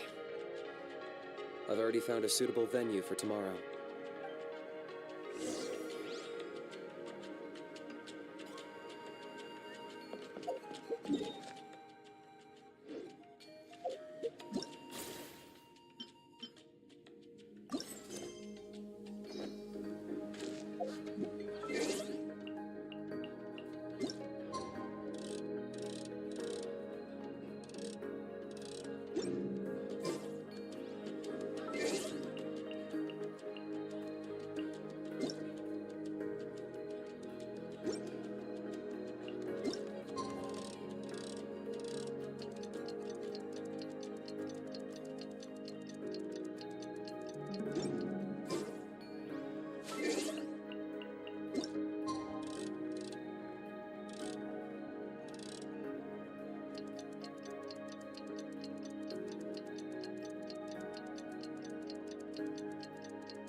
You're here. Very punctual. So, the gruesome twosome come crawling back. Here to make amends after the gross irreverence you displayed last time? Very well. The almighty Dragon Lord, Kahula shall grant you the audience that you seek. Now, pucker up and kiss our feet. Kanich, didn't you say you found him a teacher? He's just as out of control as ever! Hey! No one gets to discipline the almighty Dragon Lord Kahula How! No one! Maybe because I've never had a gentle-natured companion like Paimon to compare against. Is that a compliment? Yeah, I see what I'm missing out on now. And it's a lot. Knit! We could drown this measly flying ant in one droplet of spit! How dare you compare her to the almighty Dragon Lord Kahula How? Oh, just wait till I possess your dead body! I will commit heinous atrocities, tear down your legacy, destroy your reputation, wreak havoc on your...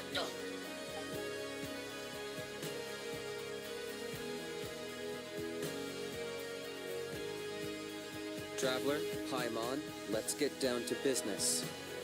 Once we've opened the beastly rift, you're welcome to toss a howl in there for a couple of days. With pleasure. You don't need to ask twice. I got my hands on this device in a trade. It's meant as bait, but it'll also stabilize the abyssal energy. The rift towns will tear through space to get to this. Once they're here, we take them out and claim the rift for ourselves. You'll find out soon enough.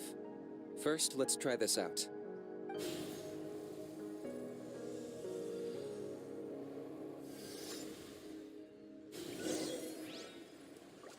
They'll tear you to pieces given half the chance, so be careful.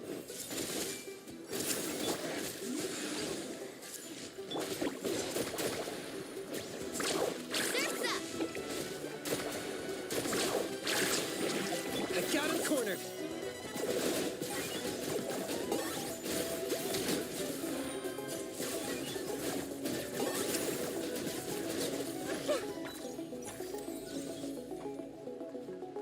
Uh-oh. Are there even bigger ones on the way? You see, Kinich? I'm a man of my word. In fact, I'd say I under-promised and over-delivered. Nifty little gizmo, isn't it? I take it this is your true form? Now that our deal is complete, it's time to start the next phase of our relationship. I made a promise to the great Kahula How, and now I'm here to seize your body for his use. Cliché, I know. The hero's trusted partner sends him out to the abyss in a shocking act of betrayal. Cue bad guy speech and drawn-out death sequence. Huh? Angel? Huh? What are you two doing here? Oh, Mr. Kinich, this is not what we agreed on. Traveler, this is the gift I got you. I know you're looking for intel on the Abyss Order, so I thought he might be of use to you. But it looks like you've already met. Yikes. Frosty reception. Gotta say, I kinda pictured this moment going a little differently. Tears of joy welling up in your eyes as you say the words, "It's good to see you again, old friend." Don't be ridiculous. Sounds like you've been reading too many romance novels. There we have it. Change is inevitable and nothing lasts forever. What a pity. Well then, time for you to meet the new me. This time, please call me Sanka. Sanka! Aha! So you're the glasses guy! You tricked Huni and Toba into telling you a bunch of stories! What does it matter? A name is a superficial label. It's what's deep down inside that counts. And I've shown you the deepest parts of me. That would explain a lot. Why else would you show up here and start acting like a wise guy? You looking for a fight? Oh, pass. I do rather like you, as I've said before. But my one quibble is that you really don't know your own strength. Wait. Of course. You're the one behind all the recent Abyss activity. Let Paimon guess. You've been provoking the Mountain King, too. Haven't I told you before? I'm not part of the inner circle who do our Highness's bidding. My interests are far more low stakes. I spend my time digging for truth in ancient doodads and books. You really think a benchwarmer like me is capable of more than that? I investigated him. He's not connected to the recent events.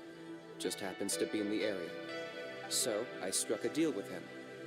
He helps me summon a rift. I allow him to do some Historical research. But that's all over. And now Kinich wants to hand me over to you, while I was hoping this would be an opportune moment to whisk away his body. That would have given me some more time to study the great Kahuna How. But now I find him too late. It's just work. Or maybe I've incited the wrath of the Turnfire. This is the price I have to pay. I don't understand. What did I do wrong?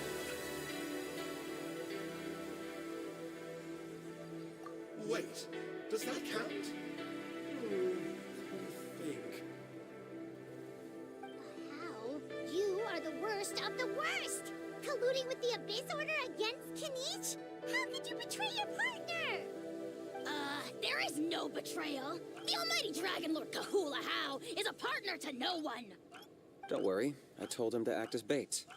Yes, and you should have picked a bigger fish. The Abyss Order? Ha! What a joke. Not even a match for our lowly servant. I put up with this toad's croaking for days, and it was all for nothing. It looks like your disciplinary measures have been less than effective, Mr. Enjo. What did you expect? Behavioral rehab isn't really our thing. Otherwise, we might as well change our name from the Abyss Order to the Abyss Boarding School. The abysmal disorder would suit you better. Kinich, dispose of him. He is of no further use to us. Traveler?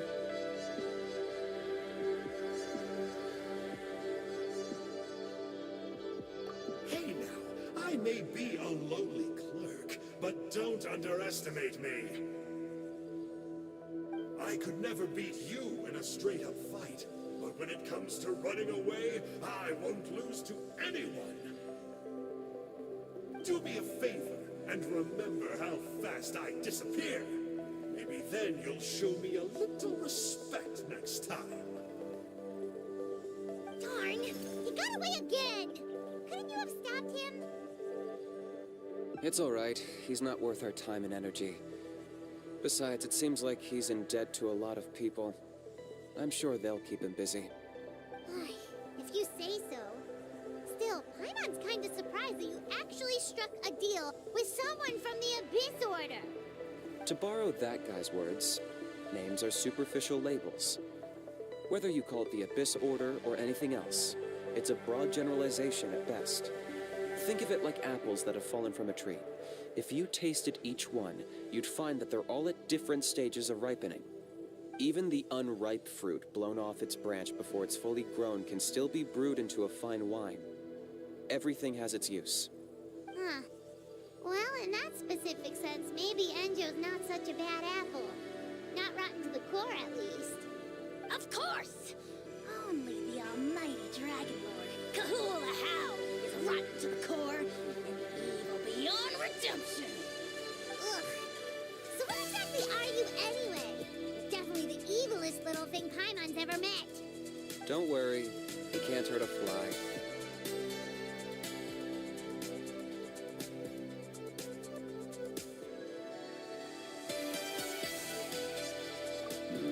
You could say that.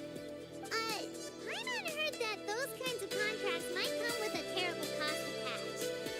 Is that true?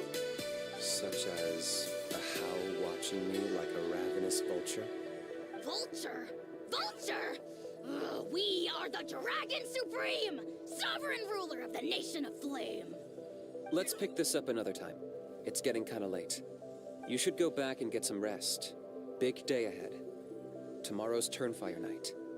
Time to light the sacred flame and burn away the filth for a legendary 500-year-old warrior. Oh, yeah. Hearing you lay it out like that is making Paimon a little nervous. For all the work we've put in, it all comes down to tomorrow night. We have to make sure we solve this problem once and for all. Then it can't hurt to say this one more time. Good luck to us both.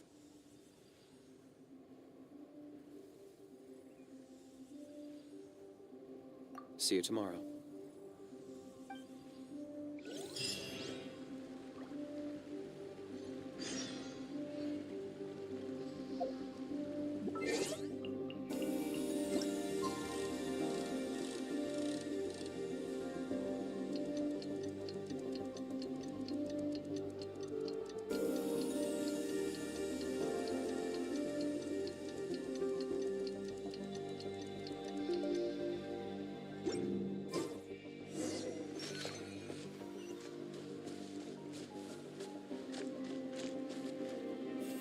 both hands.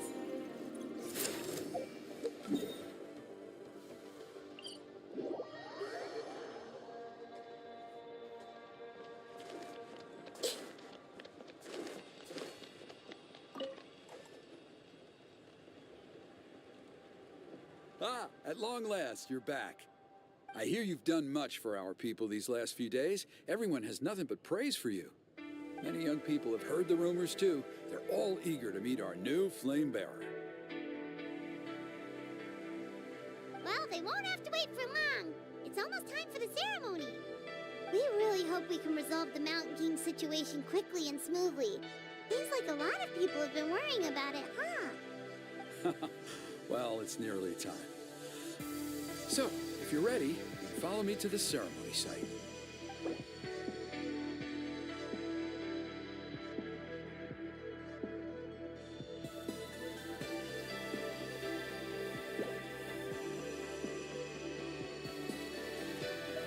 Of course, there's no...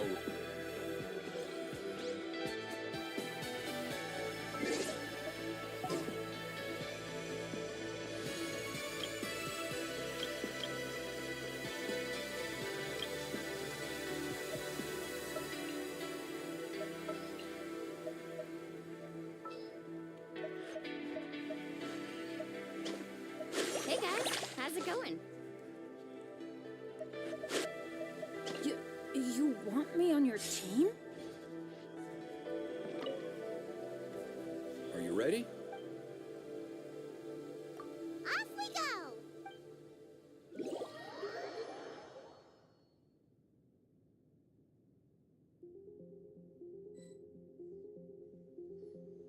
Here we are.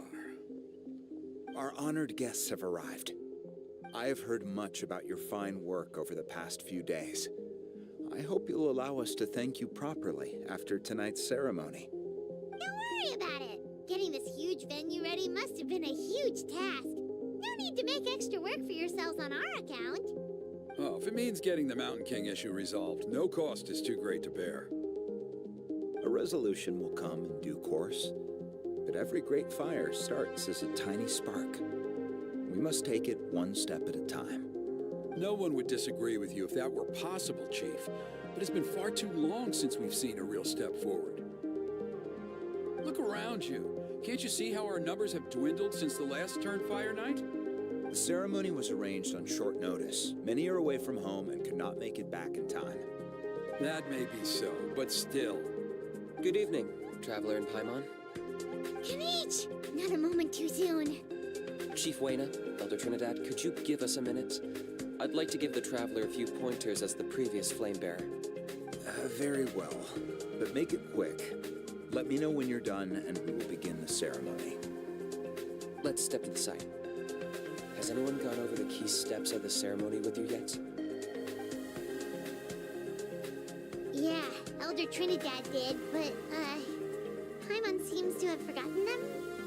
What a surprise! The flying ant has an ant-sized brain. If you don't want your tongue to be burned off by the sacred flame tonight, I suggest you stay quiet. See those sacred flame pillars? Once you've lit the fire, go light each one up in turn.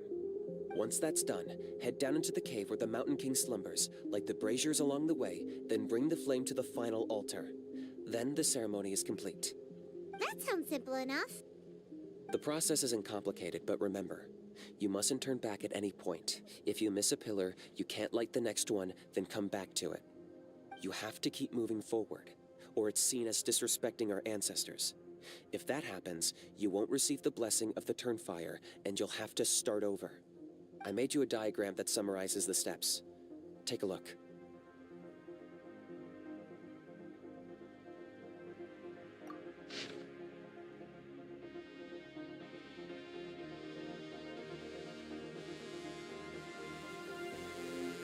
So that's our part. What about you?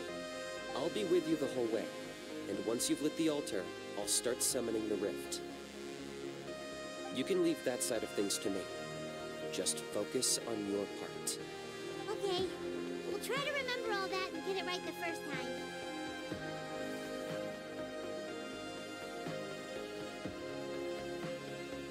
Ready when you are. But I think I saw Huni and the others just now. Maybe you should say hi before you start. Might make you less nervous. Just tell the chief when you're ready.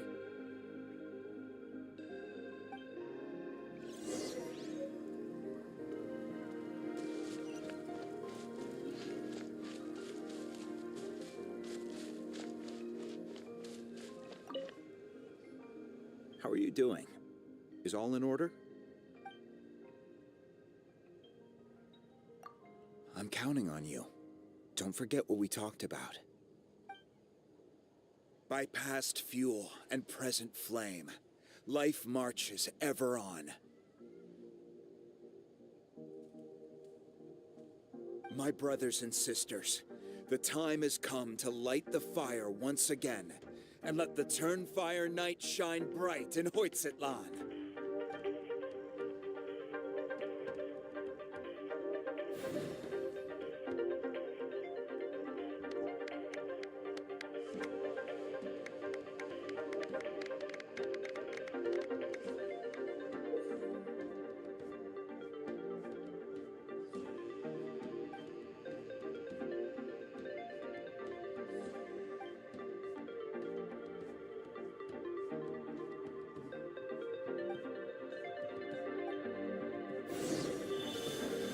Go get the sacred flame.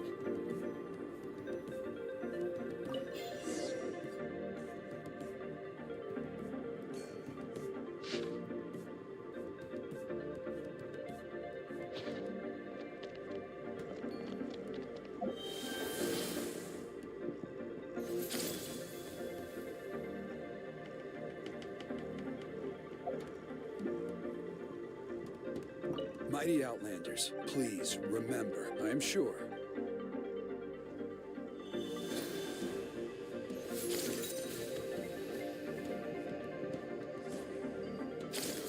Nicely done. Off to a good start.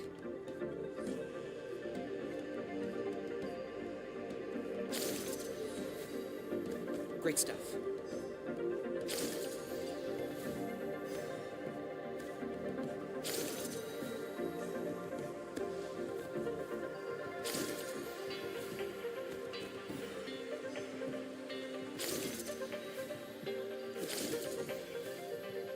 You're over halfway. Keep it up.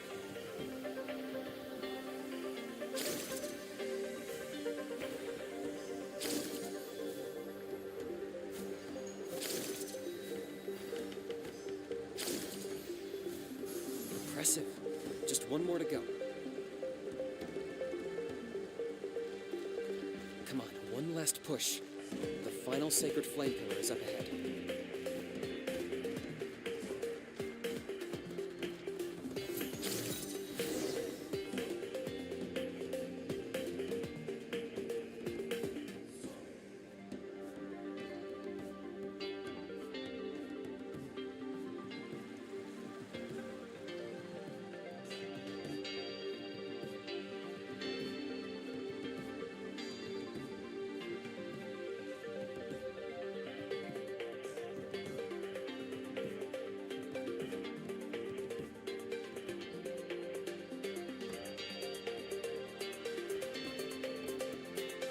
Great. All the pillars are aligned. Next, it's down into the canyon and head for the Mountain King's cave.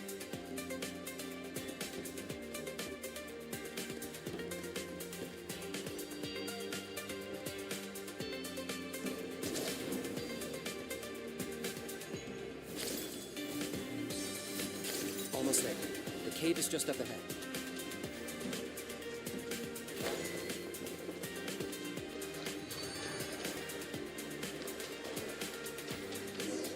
This presence is growing strong. We should deal with the contamination first.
There's the altar of the sacred flame.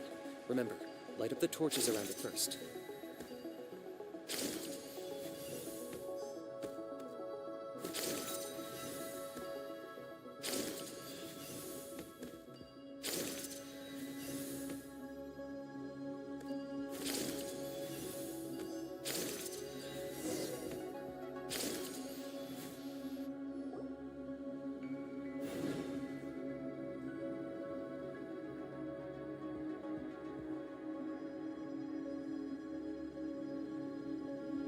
Woohoo! We've lit up the final altar!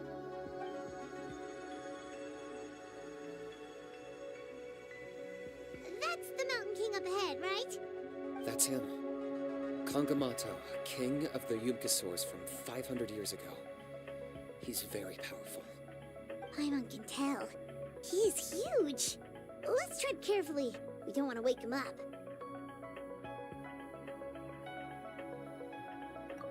You've made it at last. You did even better than I expected. Traveler, now comes the final and most important step of the ceremony. Please use the power of the sacred flame to cleanse the Mountain King of abyssal filth. There's no need this time.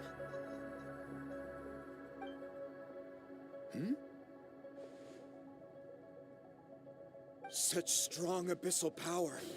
What is that thing? Kinich, what is the meaning of this?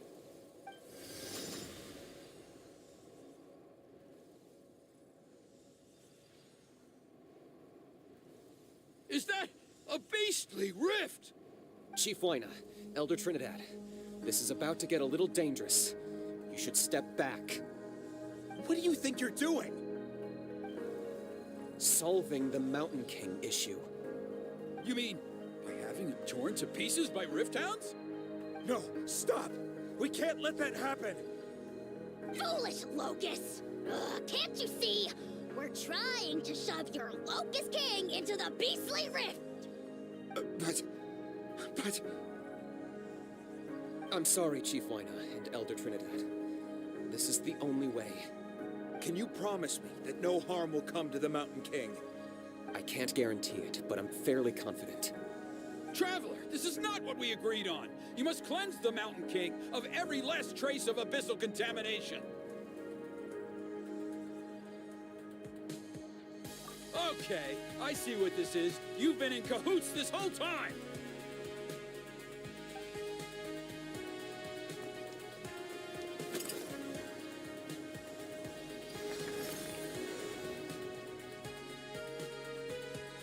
Ugh, you imbecile! What have you done? Oh no! The device is destroyed! You forced my hand. I had no choice. Elder Trinidad! What are you doing?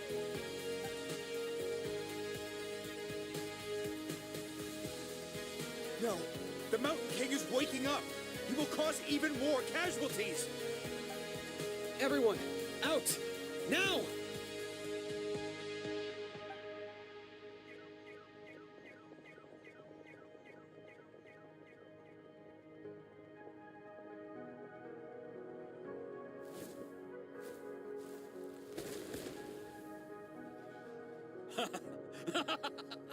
Well, it seems there is only one way to awaken you all from your willful blindness. More sacrifices must be made.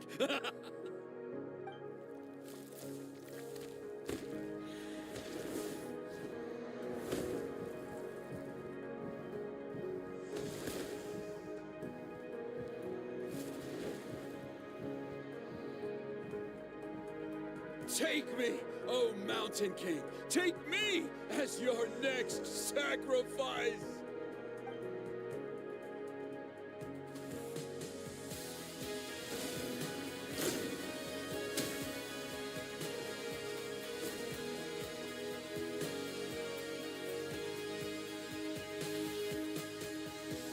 Everyone's still outside. We have to keep the Mountain King here. Give me a hand. Sharing my knowledge! Let's ride!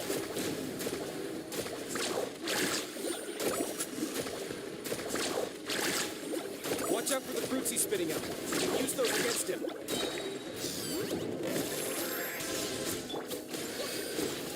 That's it! I feel kind of woozy. Locked up!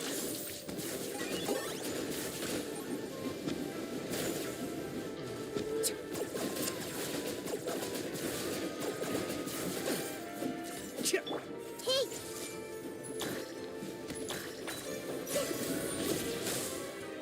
Carving waves!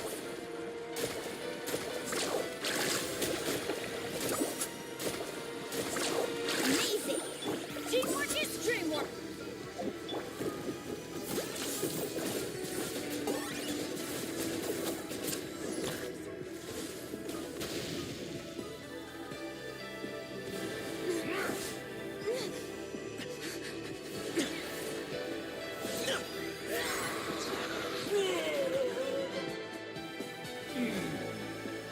Huh?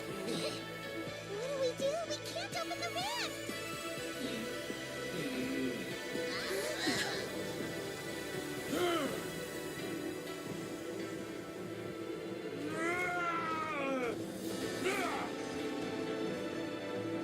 Kill me!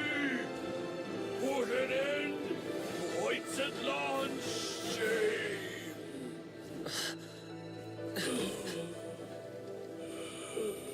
By past fuel and present flame, life marches ever on. Oh, Burkina, I must atone.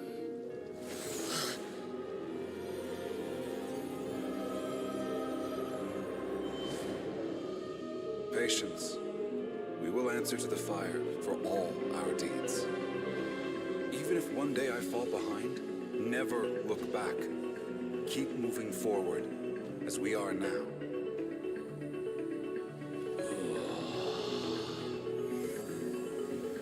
Live with your guilt and shame. This is the price to pay.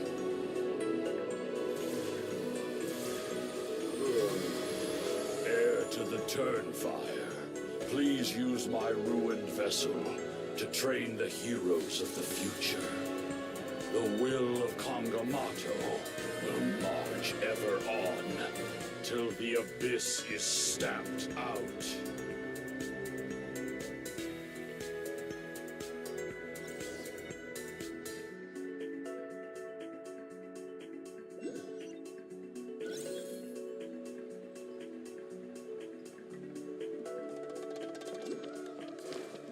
Whew. Pretty eventful day yesterday, huh? Traveler, you've come at just the right time. I have some good news for you. Trinidad's condition is stabilized. He suffered burns on much of his body, but we believe he'll survive. Guess that's the best news we could hope for. Paimon has to ask, is everyone in your tribe such a risk-taker? First Kinich, then Elder Trinidad? Is this the scions of the Canopy's adventurous spirit in action? We're simply not afraid to charge ahead into the unknown. He's fine. Don't worry. He's gone to check on the Mountain King. Something most mysterious has happened. After the incident yesterday, a transparent shell has formed around the Mountain King's body. We don't understand the mechanism behind it, but the shell appears to insulate him against the influence of abyssal power. It is somewhat akin to a stab, in that it stops the abyssal energy within him from bleeding out, while also preventing further abyssal energy from seeping in and infecting him. We've never seen anything like it. The tribe's most senior elders believe it was caused when he was burned by the sacred flame, similar to the way burned wood becomes charcoal. I think their theory makes sense. After all, we've never thrown the Mountain King directly into the sacred flame before. Wow. So it's made a barrier against abyssal energy? That's a good thing, right? It's practically a miracle from what we've seen of it so far. It means that the Mountain King's level of abyssal energy is now stable. No longer will we need to perform an annual cleansing ceremony. Wow. That's amazing! I know what you're thinking. The young people in the tribe are already speculating that yesterday's ceremony was a Turnfire night like none other in our history. Because you and Kinich, you summoned the very flame that appears in our ancient legends. A great transparent ball of fire. And that fire is what saved the Mountain King. Whoa! So that was the real Turnfire? I may be the chief of this tribe, but I've only ever known the Turnfire as a concept in our legends. I cannot answer that question. If anyone can answer it, I suspect it would be the bearer of the Malipo name. He is in the Mountain King's cave as we speak. Ah, so Kinich then. Why don't we go see how he's doing?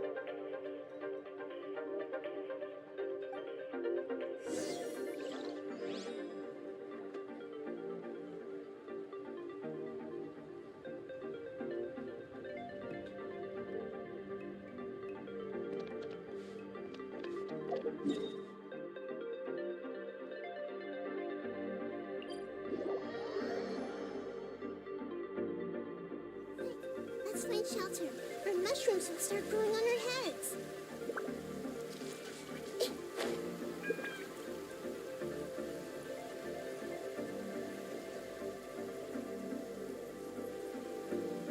Hey, Kinich! Hey yourselves. You two doing okay after yesterday? We were gonna ask you the same question. You scared Paimon half to death when you rushed into the fire. Sorry. Couldn't just stand and watch the Mountain King get burned alive. So you thought you'd try and extinguish the sacred flame with Dendro? Or is that an attempt to make the almighty Dragon Lord Kahulahau die of laughter? The sacred flame only possesses a fraction of the Pyro Archon's power. It's not as if I was fighting the Pyro Archon herself. Kinich, when you went into the flames, were you intending to, Intending to what? do the same thing as Burkina? Sacrifice myself? Of course not. My focus was on keeping the Mountain King alive, not on what it would cost. But now I'm curious. What made you think I was going to sacrifice myself? Well, because everyone's saying the Turnfire is what saved the king last night. And Ponche's theory was that summoning the Turnfire is a tit-for-tat exchange, right? So, Paimon thought you decided to pay for it with your life. So you've heard that rumor too. I'm afraid I can't say for sure. What happened yesterday was a first for me too. Well, even if you don't know, there's probably no one in the world who does. What I would say is, if that really was the power of the Turnfire, I'd sooner believe that the Mountain King summoned it himself. The Mountain King? Then, what price did he pay? The core meaning of price is not atonement or compensation, but what you're willing to give up in order to obtain what you want. It's easy to die for your sins. Much harder to live with the guilt and keep on going. In the end, the Mountain King chose the latter option. For Burkina and for the tribe. That's the price he paid. Alright, so how is the Mountain King doing now? Health-wise, there's nothing to worry about. He'll enter a fighting stance whenever we set foot in his territory. But his attacks are gentler now and not as crazed as before. Like he said yesterday, he just intends to be a sparring partner for people to practice with. Yeah, I tried communicating with him again, but he didn't respond. We dare say that Locust King has well and truly lost its mind. The lights are on, but nobody is home. Its body remains fighting fit thanks to the perverse power of the Abyss, but time has been less kind to its soul. It was ground to a pulp long ago. But we saw him come back to his senses yesterday. That was merely one last burst of brain activity before it croaked. As you humans would say, it went out with a bang. Oh, come on! Stop being such a doomer. Paimon bets the Mountain King has finally let go of the tragedies of the past now, and is focusing on moving forward. That's why he doesn't have time to chat with us. He's too busy thinking about the future. At least it means my fellow tribespeople can move forward now, too. Thank you for your help, Traveler. I owe you. Yeah, that's right. You caught Ezio for us, remember? But he ended up being completely useless. It's not a fair trade if you lost out. Oh, that's on him. It's not your fault he's useless. Besides, we're friends now. You don't know us anything. Friends? But your friendship is an even more valuable gift. I can't in good conscience accept it for free. So, promise me, if you need anything in the future, you'll come to me. For you, I'll do anything.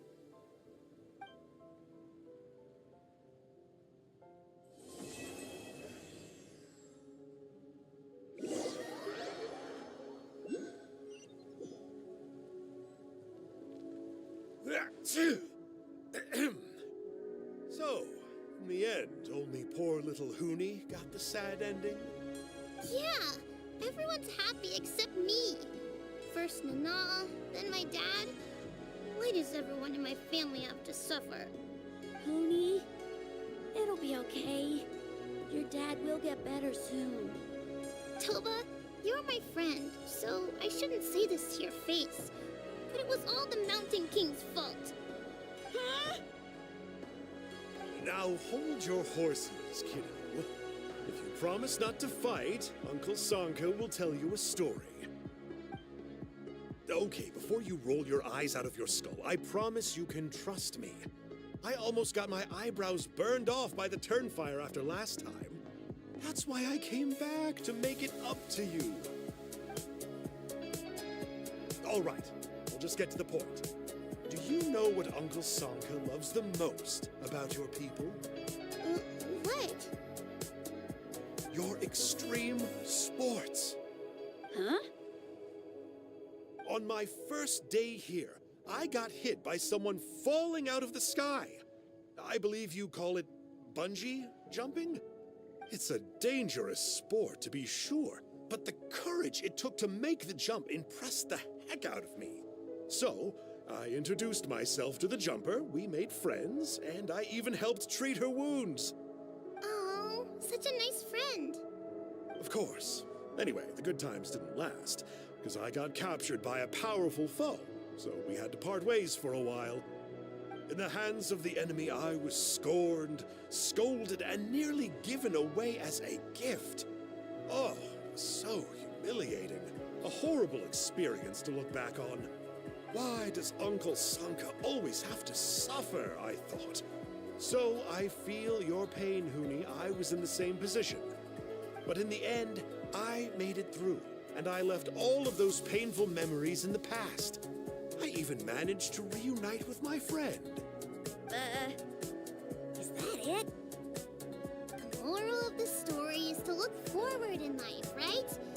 Yeah, we've heard that one millions of times. Sorry, Uncle Sanka, but you're not cut out to be a teacher. Very smart, Huni, but not quite smart enough. What I'm trying to tell you is that after I reunited with my friend, I found her injuries were all healed, but she really missed her family. So, I thought you might like to see her too. She's right behind you. Turn around and see. Another trick about not turning back? I'm not falling for that one again. Huh?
something on your mind again? That's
Gods are better than life.